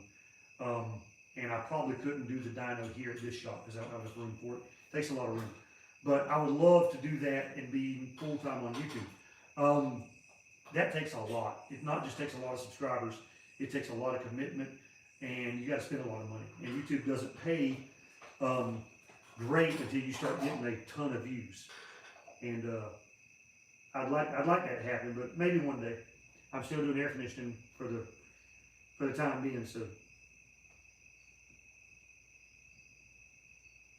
I'd love to work on cars for a living. And I know some of you had asked last time I did a live about working on viewers' cars, and I'm not set up to do any kind of that stuff just because of insurance, and I don't want to get someone's car in here and not get enough work done on it since I'm not doing this full time. If I was doing it full time, absolutely. And maybe one day I'll have a shop. Actually, I do have a Facebook page, JB's Little Shop. Tony, I'm not sure if Tony Genesio, I hope I said it, Genesio. If I screwed that up, I'm sorry. Shop209 is on Facebook. You can go there. I don't post it that often because honestly, if I post a video on there, it gets very few views. If I post a picture on there, it gets very little engagement. And I've got 500 or 600 followers, but out of that, very few people interact with me when I do post something.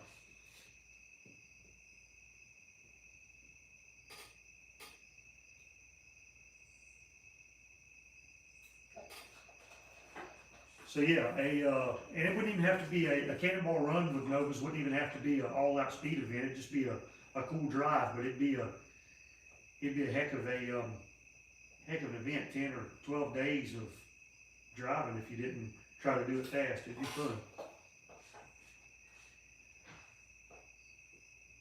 Yep, go to Shop209. Give me a like on that page. Give me a follow on that page.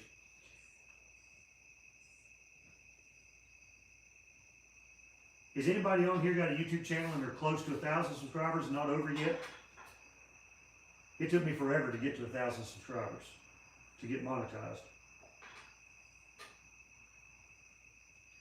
JB's Little Shop, he's got a page. I can't remember if he's got 1,000 subscribers or not.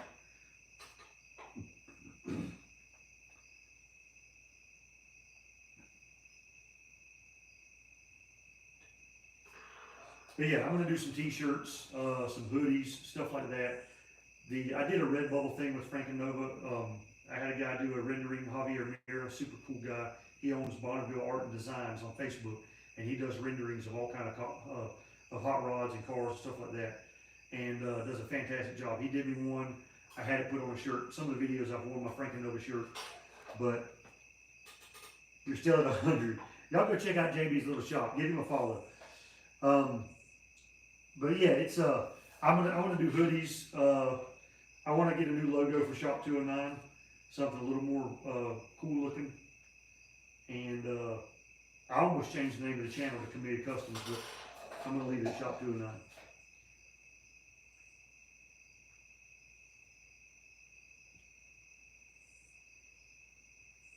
Yeah, so the idea with this new budget is it's going to be a budget 69 Nova.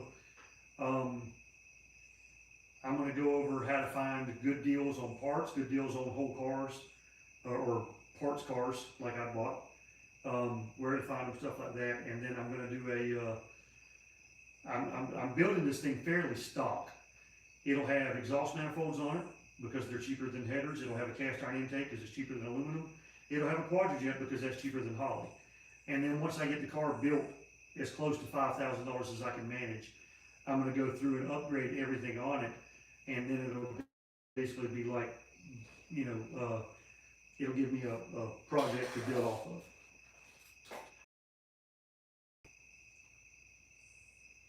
Kermit's is at 254, but it doesn't sound like you're trying to build a channel. So, yeah, I started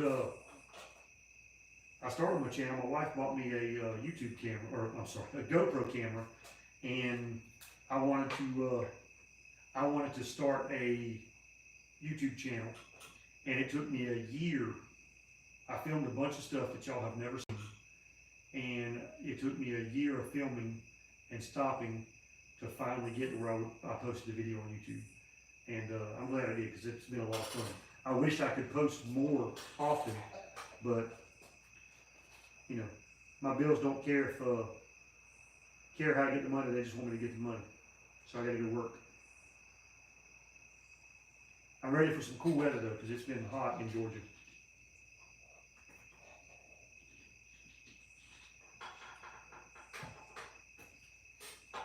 Any other questions?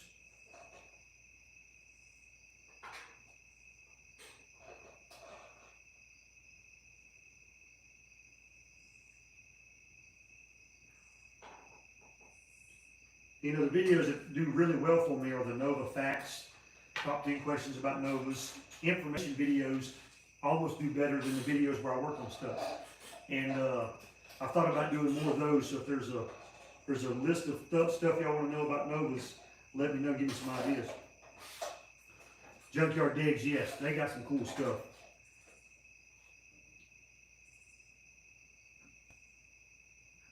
What do I do for a living? I own a heating and air company, a very small one. But I live in Georgia, so I stay busy.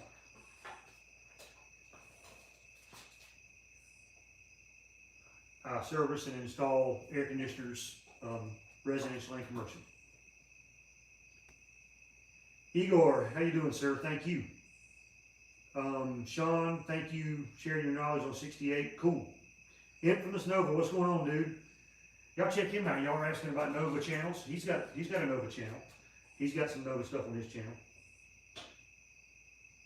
How to get to the barrel bolts on the fenders. Take the fender off or take the inner fender off. My 73, I've got NOS fender emblems for it, and I didn't realize I was going to put barrel clips on it so I could push them in, and I couldn't find barrel clips that were small enough because when I painted the fender, it closed up the hole some. Well, then the speed nuts that go on the back, I can't get to without taking the inner fenders off. Now that I've got to repaint it, I can put those on, but I never put them on.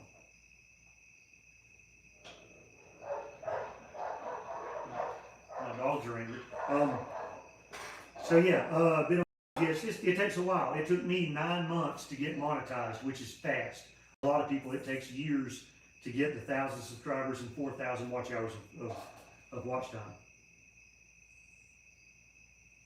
Yes, okay, so the reason being is I do not have Wi-Fi in my shop still.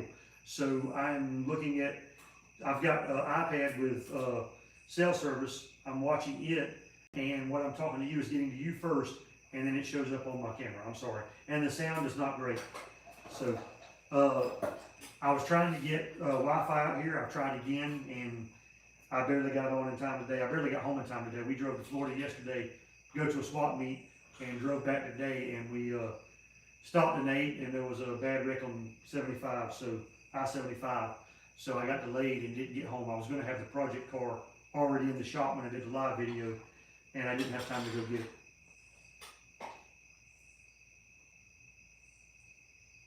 And I tried hooking up a microphone to my iPhone, external microphone, the same one I use on my GoPro, and it didn't work.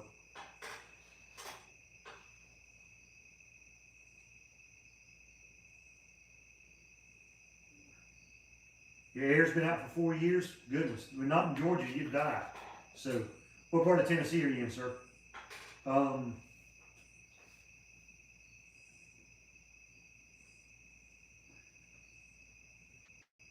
Infamous Nova, yeah, Infamous Nova, like I said, check out his, he's got some stuff. I can't remember what I get all of them confused, to be honest with you.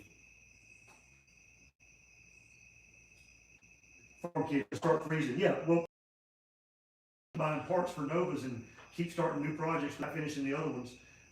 That's why I don't have tours, but it gets, it usually doesn't get, here in the middle of the state of Georgia, it usually, about the lowest it'll get is in the high teens, and then it's not for very long. We'll have, most of the time we'll have a week or two of weather that dips into the 20s, and that's usually in late January, early February. But really, it's with the plastic up and 2 10 kW heaters in here, I can keep it 70 degrees in here without a problem. So it's not terrible in Georgia, not where I'm at. How many 73? Hey Jeff Grady, how you doing? Man, Jeff Grady, they do the, I can't think of the name of it. Hang on a second.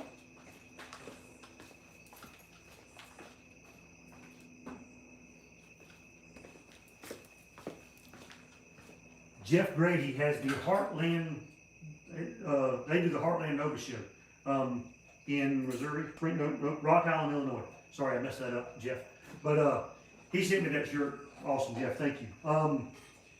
The 73 Nova, I've got one 73. I've got a 73, I've got a 74, I've got two 69s, a 71, 70, I've got two 72s and a 71. So 69, 69, 73, 74, 71, 72, 72. So I've got 8. Did I count that right? I've got 7 or 8. -2 tonight. Is that Celsius?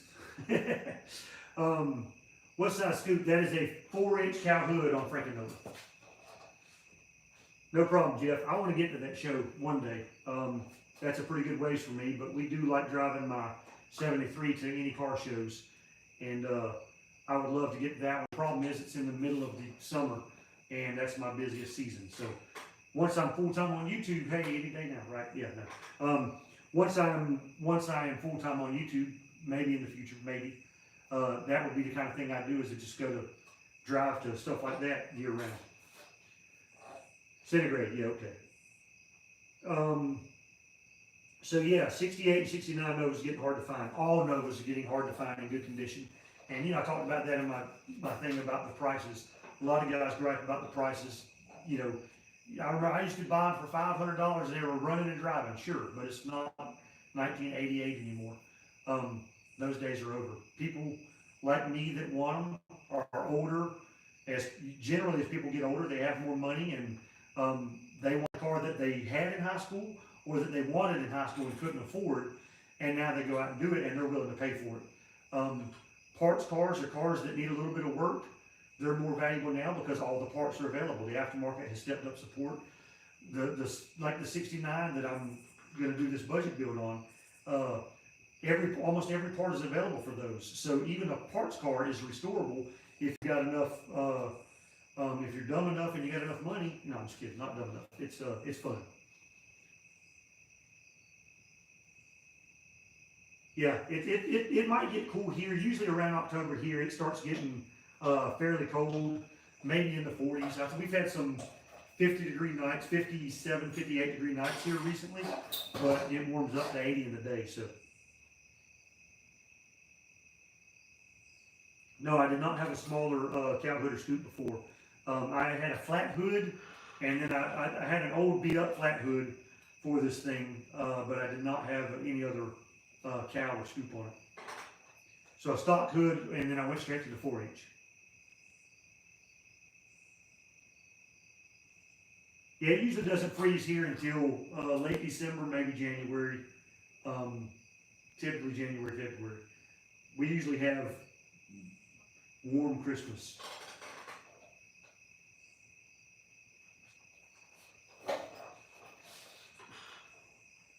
And y'all don't forget to get on Facebook, check out all the Nova groups. I know most of you are on there, but you've got Chevy Nova 7374, 6874 Nova, 6872 Novas, 62 to 79 Nova Nuts, Chevy Nova Nation, all those groups on there. There's a lot of some of the groups have, and I know some of the ones like Chevy Nova 7374. If you're a 7374 guy, they put up with no BS on that group at all. So you can expect to go on there and not have any hassling done at all, and don't hassle anyone because they won't put up with it. But some of the Nova groups have a little bit of beef to deal with, but most of them are really good groups, and a lot of information.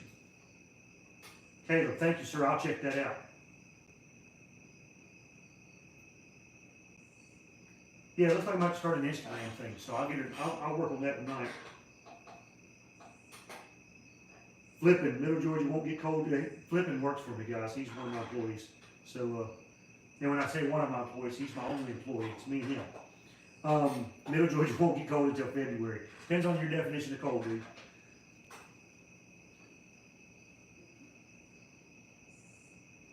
Lunar Outlaw Garage said we were going to do a collaboration on a Buick. Is that going to happen? That would be great. I would do a collaboration with him in a heartbeat. So originally he had something planned that did not work out, and he wanted me to do that.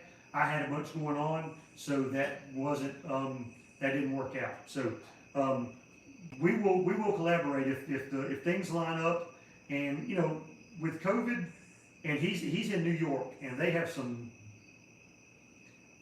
problems with regulations in New York. Let's put it that way. And what he's able to do.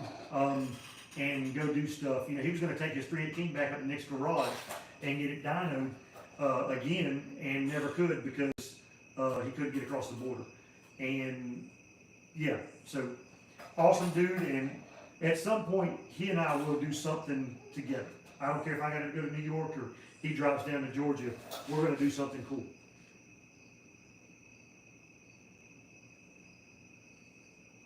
Oh yeah, yeah. Put stuff on the page, guys. I'll look at it. I'd like for it to be a very very community friendly page. So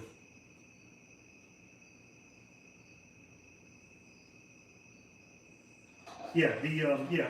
As far as other channels and stuff, I'd love to do collaborations, man. Those are good for everybody involved when that happens. Usually, usually. Sometimes it causes drama, but you know, hey, there's no bad publicity, right?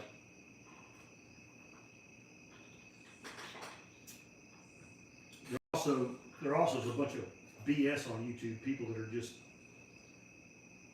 I can't believe what they post and what they say. To be honest with you, I find some stuff, and I've tried very very hard not to be that kind of guy. I try to do some research. Currently, you're doing an LS swap. Cool. I was going to try to do an LS swap. I've been looking for a decent LS motor and can't find one. I thought I had a truck with a 6.0 and a 4L80E transmission in it I was going to buy, and honestly the deal was there, and I waited and missed the deal, so I screwed that up. AMD or Golden Star for sheet metal, David Riley. Hey David, AMD, if you can find it, get it. Now, I have not used a lot of Golden Star stuff. As far as I know, Golden Star, Golden Legion, pretty much anything except for AMD, and I think some of the stuff Sherman makes, is almost all, most of your aftermarket sheet metal is all made by the same facility. And the AMD stuff may even be made by the same people that are making the other brand stuff, the Goodmark stuff. But I know for a fact AMD owns its own tooling. If I remember correctly, and I could be wrong here, AMD was originally some guys that left Goodmark and started their own company. They're here in Georgia, and I used to go to the Super Chevy show up at the Atlanta Dragway in Commerce, and AMD, first time I saw them were displayed there, they made aluminum fenders and hoods for 69 Camaros, 67, 68, 69 Camaros, which was pretty cool. And it was all new tooling, and they eventually parlayed that into their own tooling for all their stuff that's supposed to be a higher quality. All the stuff I've used of theirs has fit fantastic. The 69 Nova, I put the roof skin on. The roof skin is a Goodmark skin, which Golden Legion, Golden whatever, Golden Star, whatever, those may be all the same companies. Dynacorn, most of those companies, it's all being made at the same factory in Taiwan or Korea, wherever it's at. The LM7, which is that, a 5.3 LM7?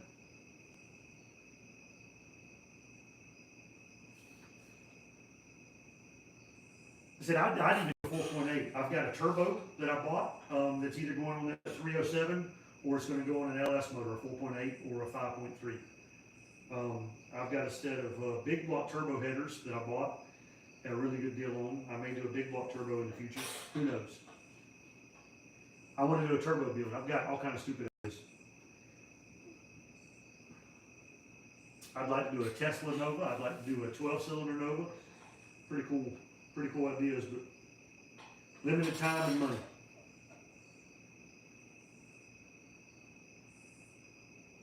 I'm not sure how you post to Shop209 on Facebook.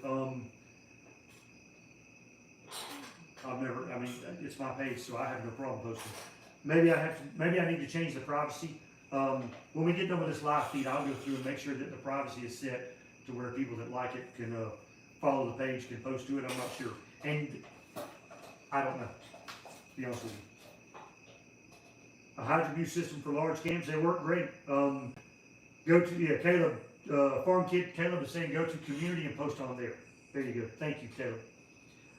Hydrobuse system for large cams, they work great if you're going to have a power steering pump that runs it, and you can get all the lines to not leak, which there's kits for them. They work great once you get them done. I would probably go to a manual brake before I did a Hydroboost, just because they look kind of, they clutter up that area to me. Nothing wrong with them, but they're expensive, and I'm looking into doing an electric steering setup, but there's a Saturn electric assist you can do, and they make a controller for it. But on the Novas, we don't really have a steering shaft. It goes straight from the column to the gearbox, so there's no room to put one. Any more questions?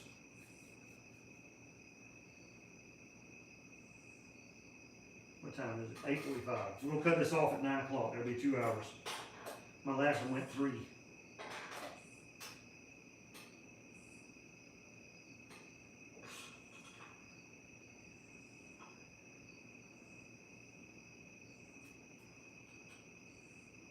What's the biggest car show swap meet you guys have been to? We go to, like I said, the Daytona Turkey Run and Thanksgiving, the Charlotte Auto Fair. South Georgia has the Moultrie swap meet. It's pretty good size. I'd love to go to the Pomona swap meet in California one day. That'd be pretty cool.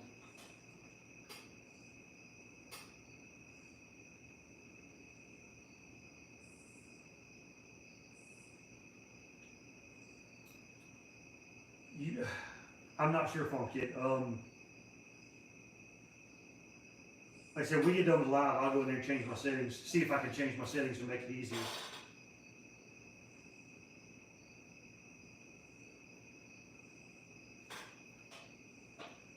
Tiger motor off to my right, that is a 307 I built, hopefully around 325 horsepower.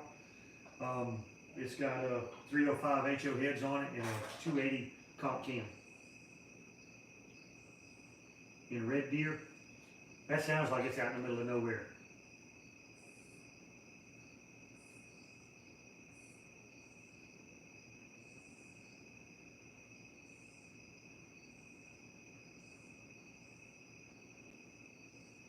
No, I have not made any passes yet. Between wife being sick, work, the drag strip not being open, like this past weekend they weren't open, weather, when it's raining, when the drag strip is open, I have not been able to get the car to the track. So between work and family and track being closed or weather, they had one weekend I was ready to go, they had an import event. And I probably could have went out there and tested tune, but wasn't sure.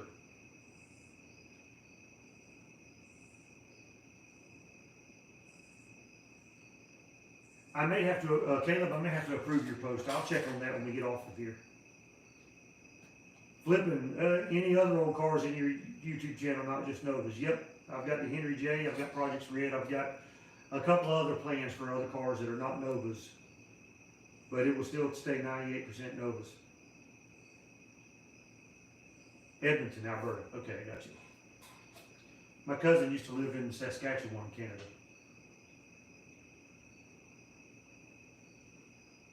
Portland, Oregon. I don't have enough ammunition to go to Portland, I don't think. I'm just kidding. Hopefully that's not insulting, but it might be true.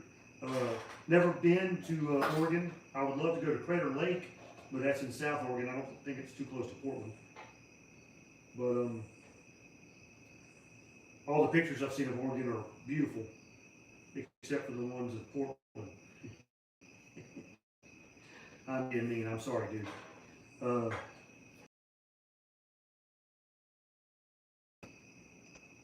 Close enough to Oregon, right? Okay, Caleb said, sorry, Farm Kid, go to post, not community. It will give you an option to make a post. There you go. Hey, Sean, this is where you send me another message saying that I didn't offend you. I hope. Of course, we have Atlanta and Macon, so, you know, you have to pack kind of heavy when you go in those two places, too. About like Memphis and St. Louis. Don't drink the water. sounds like a voice of experience. Crater Lake is on my bucket list.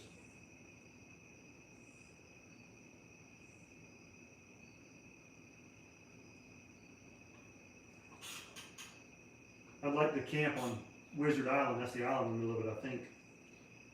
Probably not allowed, and I'd probably die. Because I think it's cold there all the time.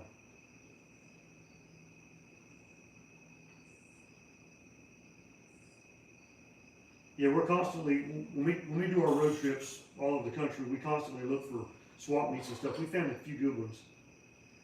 Do I keep all the Novas after all done or sell them? Right now, some of these will, Portland sucks. Hey, Saw's right, okay. As far as the 69 that I'm doing almost the full resto on that was originally going to get to 307, yeah, that one will be sold when I'm done with it. Depends on when I'm done with it, but it will be sold. And I'll use that money to fund the channel. Frankenova might get sold one day, but that's my baby at the moment. Well, my 73 is my baby. But Frankenova is kind of the mascot of the channel, so it'd be the last thing I'd sell at the moment. The 69 budget car, I'll eventually sell that one too. And then I'm going to do a few of them. Yes, River Island, thank you. Okay, Farm Kid got it. Taylor, you are correct. So yeah, Dawson Creek, Canada. How you doing, Brent? So yeah, we try to find, there's two things we try to find: barbecue and swap meets. I love barbecue. It's probably going to be what kills me, but I love barbecue.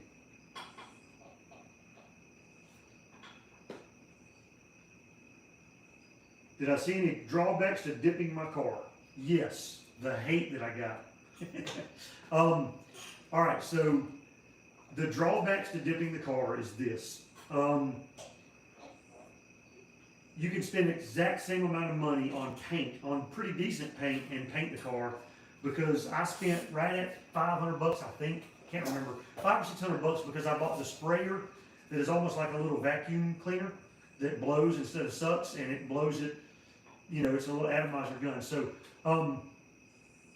for 500 or 600 bucks, you could buy enough Summit paint or, you know, Eastwood paint or Kirker or whatever. Go to your paint shop. You could spend that money and buy enough paint to paint your car.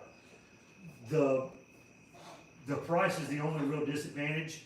It lasted fine for me for about 6 months in the Georgia sun with no issues. They do make a hardener that you can spray on it now that makes it less prone to solvents. So if you're putting gas in the car and you get it on the plastic dip without the hardener on it, it can peel it or make it change color. That's the drawback to it, is that solvents will dissolve it. Now, if you're going to paint a car and you're not sure you're going to do a good job, and you're not sure that you're going to like the color or whatever, then it's a lot harder to remove that paint. If the color turned out crap, or your paint job turned out crap because you were inexperienced, or the bodywork bubbled up like this one did underneath, it's a lot more expensive and a lot more time consuming to remove it. With the plastic dip, the reason I did it, even though I knew I'd get some hate, was because if I didn't like the color, or if it turned out terrible, I could have just peeled it off. And the main reason I did it was to make a good video, and my niece was getting married, and I didn't want my car to have all the zits and dimples all over it. So I figured plastic dip would hide most of that, and it did. It looked pretty good. It got dusty. One disadvantage, it got dusty real easy. 73 Nova hatchback. Oh, so you're looking for parts, I'm sure. If you have the interior parts for the hatchback and all the trim sides, the sail panels and the trim pieces, and your hatch isn't rusty, you've got a nice car. JB's Little Shop. We'll see you next time, buddy. Thank you.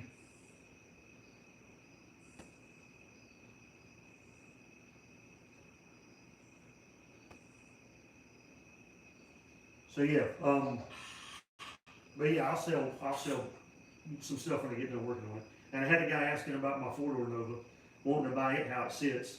I'm not sure what I'm going to do with it. It's got a 307 and a power glide in it. It's real rusty all over.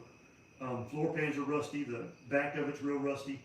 It's got some rust at the roof and the A-pillar, but it's completely unmolested car. It's missing, I think, the radiator or something, but the rest of the car is pretty unmolested. So I'm not sure what I'm going to do with it. Replacement hatches are definitely hard to find. There's some fiberglass ones, but they're also You know, I'm not sure how well the fiberglass ones fit. You probably have to do plenty of work to them. Anything fiberglass is always going to take a lot of work to make the gaps and stuff fit right, and make locks and hinges and all work correctly. A glass tip pin on, I got you.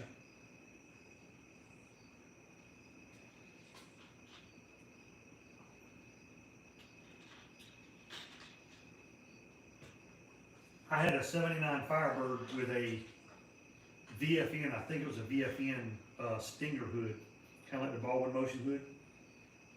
And it was I had to put the light gauge springs on it, and it was a bolt-on hood, but I had to put the light gauge springs on it, and then I ended up having to add hood pins to it, because when I was going down the drag strip, as soon as I hit around 100 miles an hour, the corners would lift up, and it would try to undo the latch. So I had to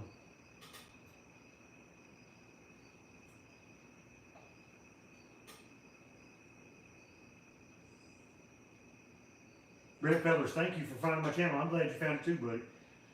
The rear defroster. My wife has a 78 Camaro that she bought new, and it has the rear defroster in it. Pretty cool. Farm kid, gonna have to try the trunk welding for my hatch. Yeah, you can buy all the parts. The package tray, I'm not sure. You might have to cut a. I'm not sure. I know the package tray is available. I'm not sure about the back seat area. And then you'll need some of the, maybe the pieces that go to the inner support on the quarters. I'm not sure how different they are. You could probably fabricate stuff to make it work. All right, we got a few more minutes. Any other questions? And thanks everyone for watching.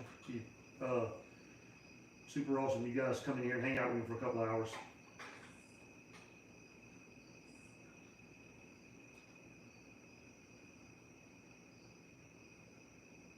Supposed to snow there tomorrow night? Yeah. It's, I think the low here tonight is 64. I was in Florida this morning, it was 86 degrees, so.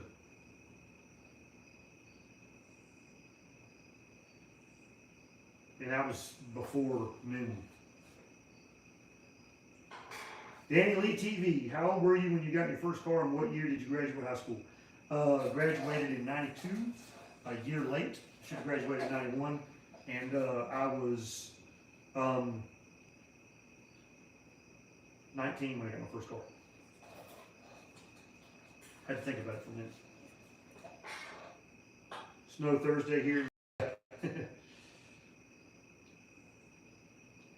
We thought about, last month we were supposed to drive to Yellowstone again. We like driving out west. And it was supposed to snow. Last year in October we drove to Yellowstone, and it dropped about a foot of snow on us while we were in South Dakota. Crazy. We don't get snow here. If it snows here, they shut down the schools. No kidding. And mainly because we really don't get snow here, we get ice. And we don't have any, the towns here don't have any equipment to handle the roads. So if it gets a little bit of, if we get any accumulation of ice or snow at all, everybody stays home from school and work. Well, not really work, but school mostly.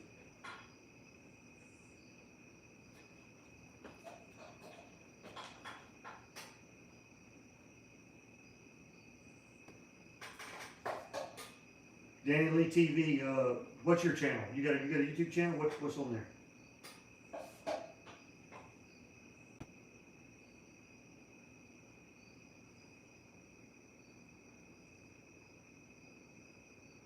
Yeah, I want to go to Hot August Nights one year. That's a pretty big show. I'd like to make that. I'd like to drive to Reno, Nevada. What's up, Boom Boom? Yeah, the Hot August Nights would be a cool show to go to. I like to go to Pigeon Forge, the Ramrod one, or the Shades of the Past. They got a couple of different ones up there. Oh, using the trunk to repair the hatch. You know, that might actually be a pretty good idea. I'm not sure. I know at the bottom of it's the same. I'm not sure. I'd have to look at one real close and see. Any good places to get a complete rear seat for 73? No. I'm going to need one for this 69 project I'm at, so I'm going to be shopping for one myself. I've got a few frames, but nothing nice, and I've never recovered a rear seat, so I'm not sure how tough it'd be. Plus, if I use anything out of my own inventory to build this other car, I've got to deduct that from my budget or add it to my budget, depends on which way you're starting from 0 or starting from 5,000. I've got to figure that in the price it costs to put this thing together, and I've got to find one for sale first to get a price. But yeah, as far as the rear seat, I know this, if you use a 4-door rear seat, the back might work okay. It's not correct, but it might work fine. But the bottom is contoured different so that you can get in the rear door. So it's not squared off, it's got a scoop at it. Cool, thank you, sir. Danny Lee, making another channel. But yeah, TMI Interior makes bucket seats, bench seats, and rear seats for them. I haven't seen any pictures of them, but they are super expensive.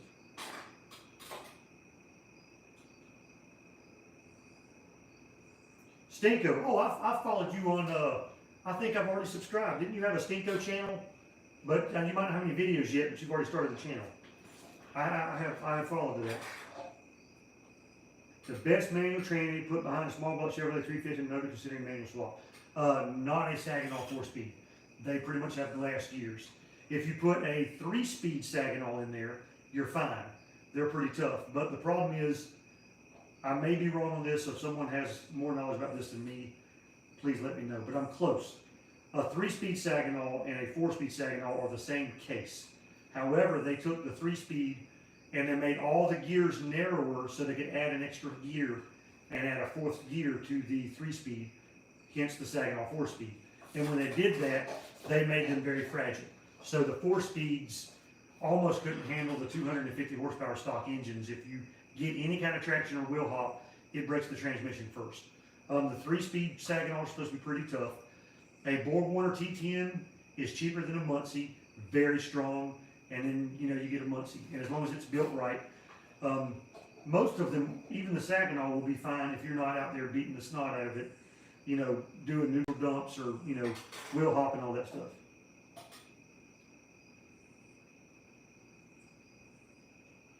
I got your farm kid. Yeah, like I said, you could. That's definitely an avenue I haven't thought about, but you could probably take a trunk lid and maybe because it's usually the bottom of the hatch that's junk. Sometimes around the window too, but usually it's the bottom that's rusted to nothing.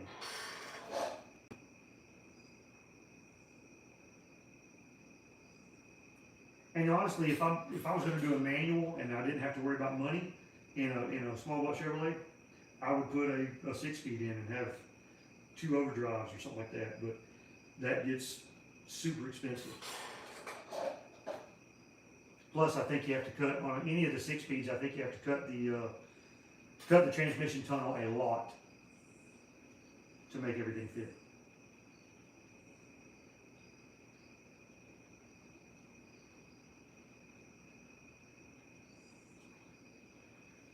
Yeah, Daniel Lee TV. I think you posted something in one of the Nova groups about the Stinko Nova, and I followed. You started a YouTube channel. I think I subscribed to it. I remember seeing this.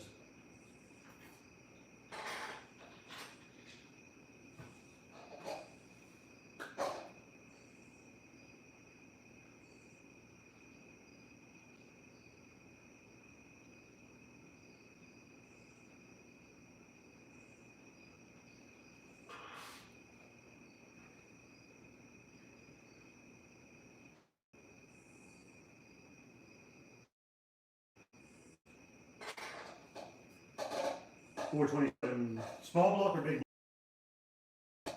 Oh, you said small block, so no, big block, right?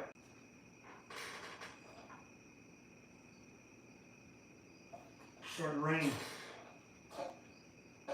All right, let's see here. We don't have much longer. 427 big block, yeah.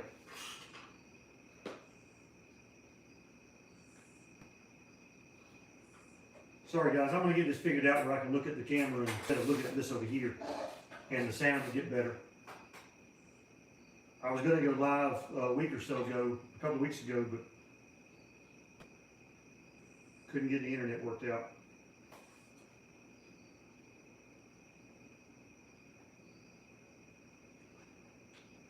All right, 9 people watching, it's 9 o'clock. Any other questions before we cut this thing off?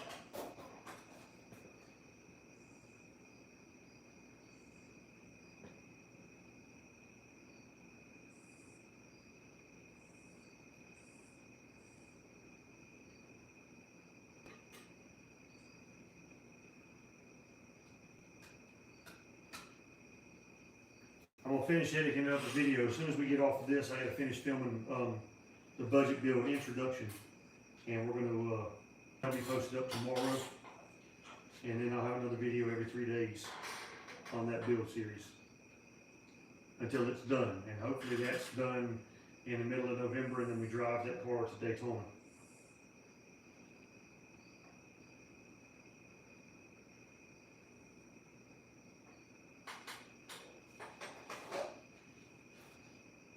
I'm waiting a minute because I know I'm getting into the lane thing here, so make sure y'all don't have any questions before we cut this off.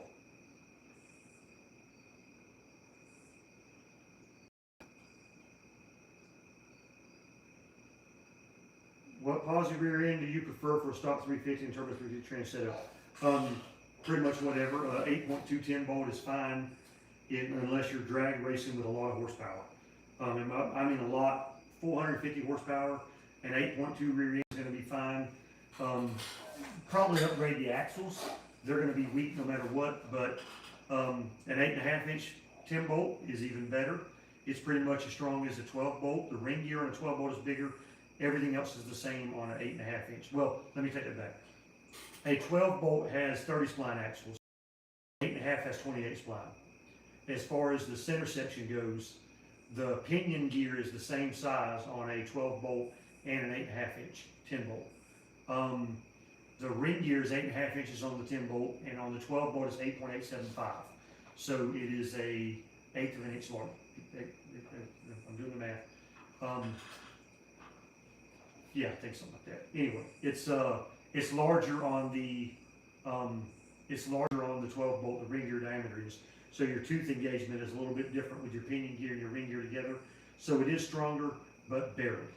And then you always go with a 9 inch Ford if you want to. My favorite car movie. Yours is Bullet, Daniel TV. Favorite car movie. Okay, I don't know how old you guys are. No idea how old you guys are. One of my favorite car movies barely has the car in it at all. I wouldn't consider it a car movie, but one of my favorite movies is My Science Project. It's got John Stockwell in it, and can't think Fisher Stevens, I think. And it's got a 68 GTO in it with some late model 70s Snowflake Trans Am wheels on it, and it's got a big blower on it. And it's a switch operated blower, kind of like Mad Max had. I love that movie, and that car is probably my favorite movie car. But I like Gone in 60 Seconds, the original, with H.B. Halicki. I think it was a 73 Mustang or something like that. I like Vanishing Point. I like American Graffiti. Probably just as far as just a car movie, if you consider American Graffiti a car movie, I like that one. I also like Two Lane Blacktop. I like all those guys. More American Graffiti, the sequel to that one, which a lot of people haven't seen. It's a pretty cool car movie too. That GTO, yeah, I would love to know whatever happened to that GTO, but there's no information online about it. And Bullet is a cool movie. And Steve McQueen was a real deal car guy, so that helps sell that stuff.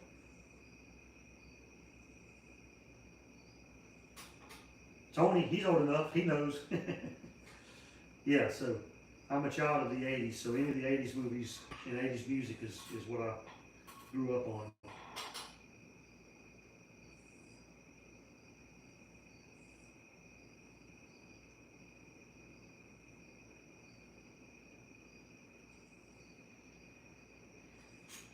And I like the new Gone in 60 Seconds with Nick Cage too, but you know, I hate that people are getting sued to try to build those cars. B is for Build YouTube channel. You know, he was building one. He called the car Eleanor, and H.B. Halicki's widow sued him and took the car, and he had to take all the videos down. It's dumb. I mean, I don't think that is helping. I don't think that is helping her in any way. Yeah, the original, my favorite part about the original Gone in 60 Seconds was the car is all beat up and he sees another yellow Mustang just like that one at a car wash. He pulls in, gets in the nicer car, and drives out with an unbeat up car. And then the lady waiting, I think it's a lady, waiting on her car to come out that he's already left in, sees the one that's all beat up and goes berserk. It's a great part of the movie, great trick.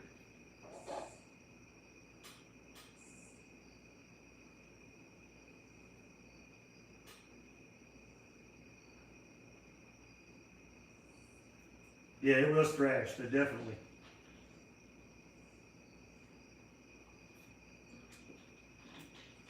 I tell you what, my favorite car movie, Smokey and the Bandit. You can't beat that.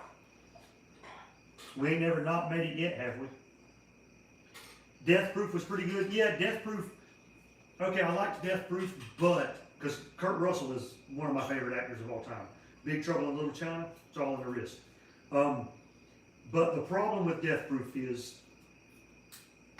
I'm not squeamish at all. I've worked at a hospital and saw plenty of stuff that would make you toss your lunch. But I don't like gratuitous gore.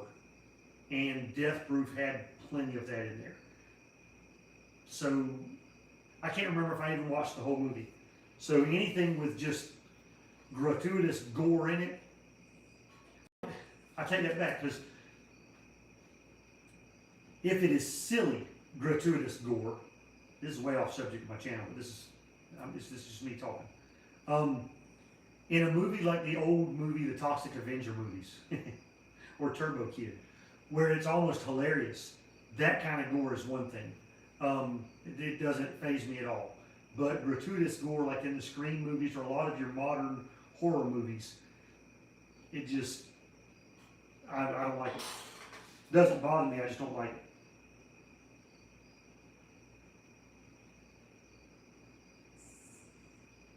Yeah, the scene in Death Proof where where the car hit the other car and it had the leg coming off and the tire hit their head, and no, it didn't make me feel sick. It just completely unnecessary. I mean, it's his style of movie, and he's making a lot of money directing movies, so obviously he knows what he's doing. I don't, but just not my thing. But the car and all that whole stuntman Mike thing was all pretty cool.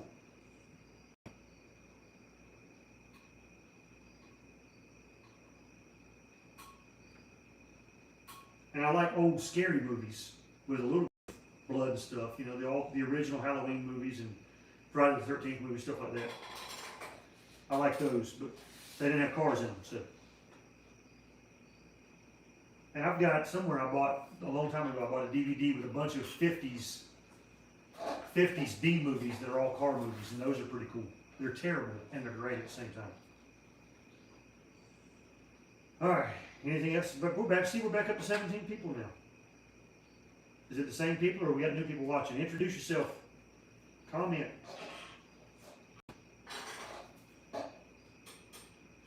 Yeah, I saw the guy, I think one of the guys at Hoonigan that owns it, the car from Death Proof, I want to say his dad had something to do with production on that movie. I think I read that in an article. So.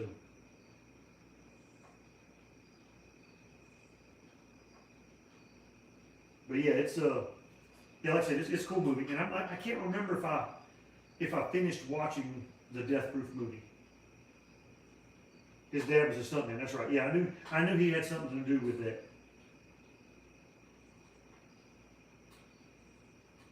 Another good car movie is Hooper with Burt Reynolds and Jan Michael Vincent. I'll say it right now. Ashton Robertson, 68, and wondering if what website would give me the best deal to order some new gears. Randy's Ring Pinion or Summit or Jegs if you get a coupon.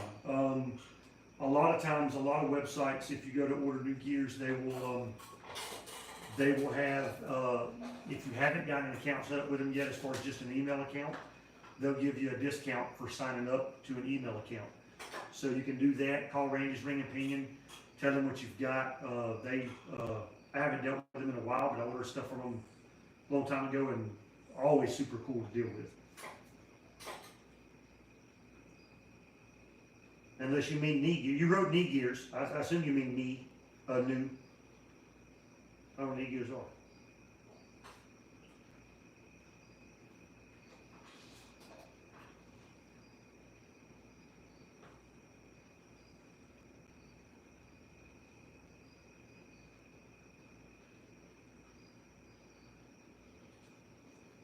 A lot of people have 68s. I've never come across a 68 that was in good enough condition or cheap enough for me to buy. It's either been a complete wreck or it's been no, Ashton, I'll answer any question you got car-wise as long as I know the answer. I'm not gonna, I try to make something up if I don't know it, but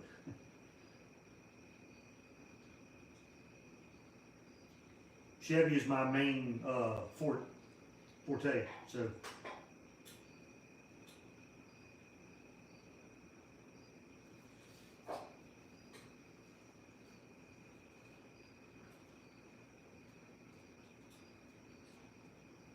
Yeah, the dash and steering wheel's in 68. The A-pillars, the trim that goes on the A-pillar, they're different, I think, around the dash. They might be the same as 69, but I think they're different. They're hard to find. Any of the dash stuff is hard to find. And then the doors, the lock is in a different spot. The interior lock is in a different spot on 68 doors. So if you've got certain things you need that are around that, it's hard to find those.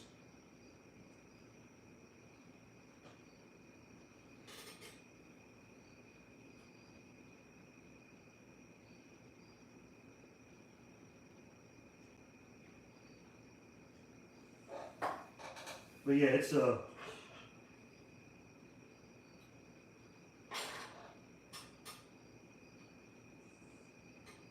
right, yeah, 68, the ignition was on the dash, and 69. All cars changed to column in 69. Not just Chevrolet. By 1970, I think all of the makes, and it may have been a requirement, I'm not sure, but all of the makes had changed to the column. 6s and 9s, found a 68 four-door dash, steering wheel, ashtray, radio, all in it, and not cracked. Wow. I know where there's one at that is in kind of that same condition. I think the dash is cracked because we're in Georgia, and Georgia's a Latin word that means cracked dash, apparently. But the rest of the car is in really good shape. As far as the interior, all the 68 specific stuff is in pretty good shape. I can't remember if it's a four-door or two-door sitting in a customer's yard. It's one of those things where I tell them, hey, if you ever want to sell this, let me know, and they promised they would. I just can't remember if it was a four-door. I think it was a four-door.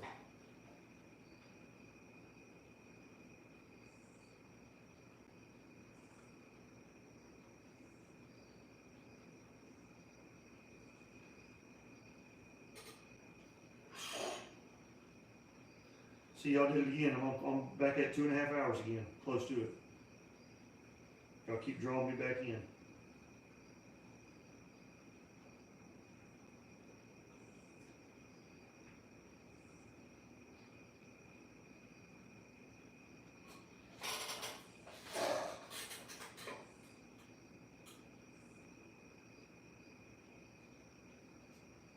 I want to get Craig over here on the live feed with me. Maybe after he has a baby, he'll want out of the house for a minute. Technically, his wife is the one having the baby. I know it's 2021, but it's still just going to be his wife having the baby, not him.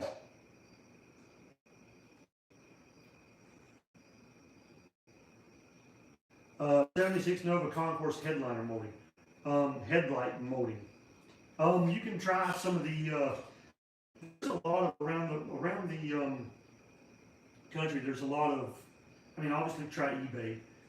Try the Nova groups, and then also you can try some of a lot of your antique classic car scrap yards or junk yards will have stuff like that, especially on the 75 5 to 79 cars, they haven't all been picked over. So probably try some of the classic car junkyards if you can find any. The 69 grudge car staying the same ratty color.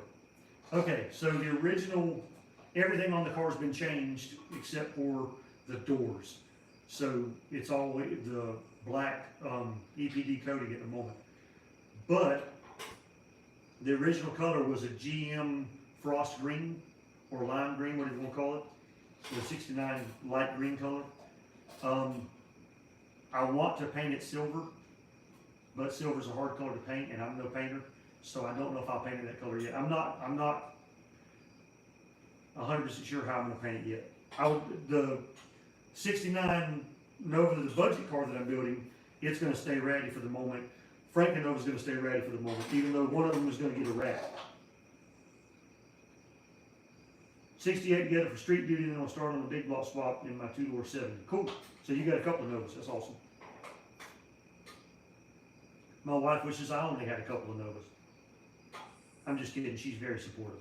It was her idea to do the budget build and drive it to Daytona all in less than 2 months. And you're pretty much talking about, I've got to get if I find a usable rear end, I'm still going to have to take it apart and check all the bearings, do brakes on it. The entire body is going to have to be rewired, new fuel lines, new brake lines, fuel tank, cooling system, transmission is going to have to be built, the engine is going to have to be rebuilt, the suspension is going to have to be built, glass put in the front of it and back of it. I'm going to have to fix some rust just to hold the window in. It is going to be an interior complete build in less than 2 months, hopefully around 45 days. And the first video on that should be out tomorrow. Depends on how late I'm out here tonight. Yeah, definitely. I've got a couple acres, so I can hide a lot of cars without my neighbors going berserk. And I'm in the county, I'm not in the city, which helps. All the lots in my neighborhood are 2 acres or something like that. So it's plus the land behind our house is several hundred acres of someone else's land, unfortunately. But there's no one behind us, so it makes it easier to hide stuff and not get in trouble. But I've got a couple of cars in storage. I've got a truck at my sister's house way out in the boonies nowhere. And yeah, I've got cars. There's probably a car or two that I've bought that I never brought home and I never went and got it, and I, should have been mine and never brought it home. I used to buy stuff all the time and forget to go get it. No kidding. I probably have 5 or 6 cars. I know of one was a 77 Ford F-250 or something like 77, I think. F-250 with some 35s on it. It had a 400 modified in it. I paid $500 for it in 1997, and the guy called me like in 99 or 2000. I was working somewhere different. He called me up, said, "You coming to get it?" And I said, "Yeah, I'm coming to get it in a week or 2. And last time I talked to him, I hadn't seen the truck. So I know I left that one. I know of a 70 Nova I bought and was supposed to go get it and didn't, and somebody else got it. I don't know what happened to it. That's a long time ago. Grudge car after I'm done with it? Okay. Well, I mean, when I decide to sell anything, I'll let my channel know and give them first rights. All right, 8 minutes and we're cutting it off. I gotta go inside. But yeah, like I said, I've got to keep funding the channel. It's not going to fund itself. And Frank and Nova ended up spending a lot more money on that than I thought I would. And then I built the 307.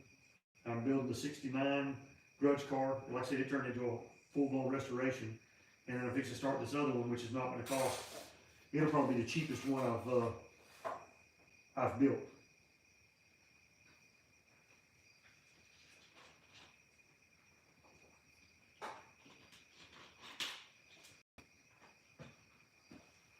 The hardest thing to find for me is stuff. Rear seats are hard to find. Bench seats for the front are hard to find. Factory bucket seats are expensive. You can find them, but they're expensive if you do, and they probably need covering. I found those Camaro seats today, but they don't have any brackets on the bottom. So I'm gonna have to find some brackets. I'm gonna have to make some.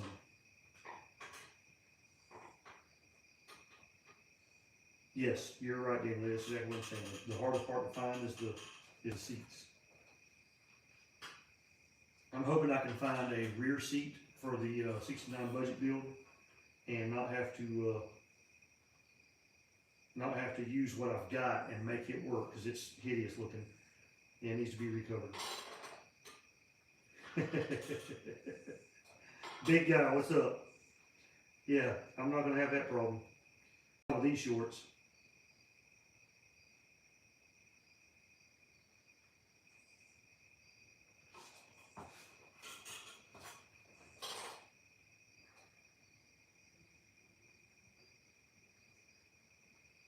Yeah, the bench seats and stuff. I would love another bench seat Nova, but honestly, aftermarket bucket seats or just cheap junkyard bucket seats out of a Camaro or something are easier to find. So, yeah, you can swap them out for the Nova tracks and see the post I put in my community earlier on YouTube of the red bucket seats that I bought this morning in Florida. Those are the same seats that my 73 has in from the factory, the Strato buckets or whatever. The 70 and up Camaro or 71 and up Camaro had those seats in it. My wife's 78 has them. My 73 had them in it from the factory because it was a custom. The 72, I think, was the first year those seats in a Nova. Although I think the stitching was different. I think the seat looks different in the 72. But the tracks are the only thing that's different, and the floor brackets have to be there. All right, we got a couple of minutes left. Any other questions?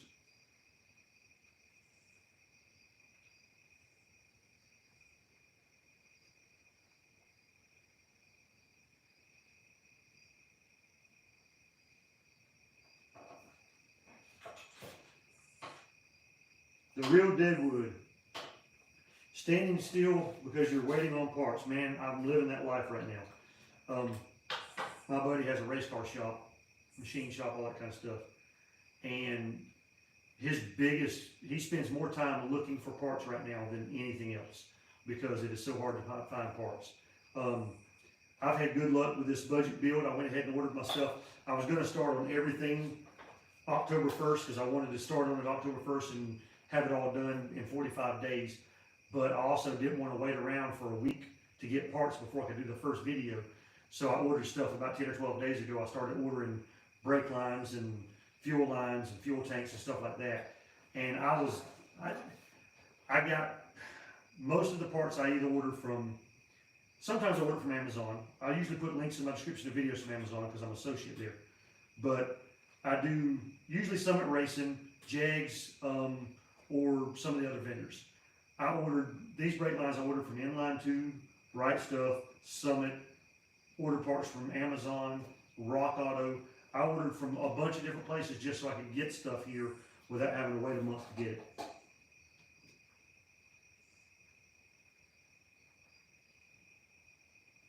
The spring bolt on the vent one, don't want to buy the whole assembly when my vent is in like perfect condition. Yeah, I've never rebuilt I've never had to change the gaskets on those. I've seen it done, so hopefully I don't screw anything up. Now I'll tell you this 52 Ford truck I've got, finding vent windows for that thing, I think we paid $150 for some used ones that are just usable. And I think they make brand new ones now, but they're not cheap at all.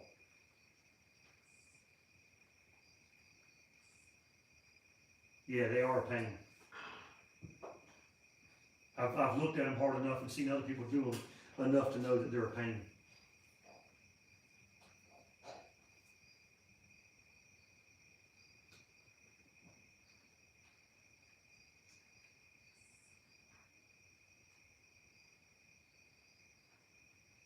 All right. Anything else? Any last minute? I'm waiting because I know there's a delay. AT Sharp 26. I posted on my community page. I'm not sure if you got the notification there or not. We've been on for 2.5 hours, so I don't know how you missed it, man. But since you're here watching right now, every week on Sunday I'm gonna do a live, and I'm gonna be posting a video on my new budget build Nova every 3 days. First one's going up tomorrow. So, so plan on next Sunday having another live video to talk about other things and the progress of the new build. 67 Camaro 12 bolt on it now. Yeah, well, 67 Camaro 12 bolt is probably worth more than most of my Novas. That's a rare piece of hardware.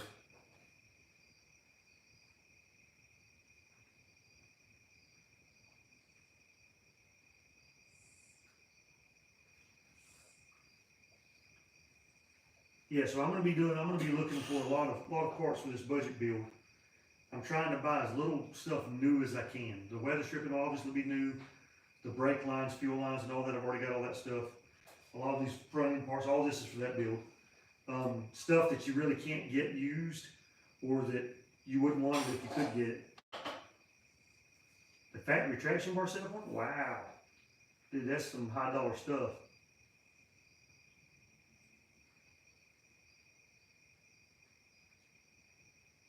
Alright, we're back up to 14 people watching. Is anybody just got here other than T-Sharp26?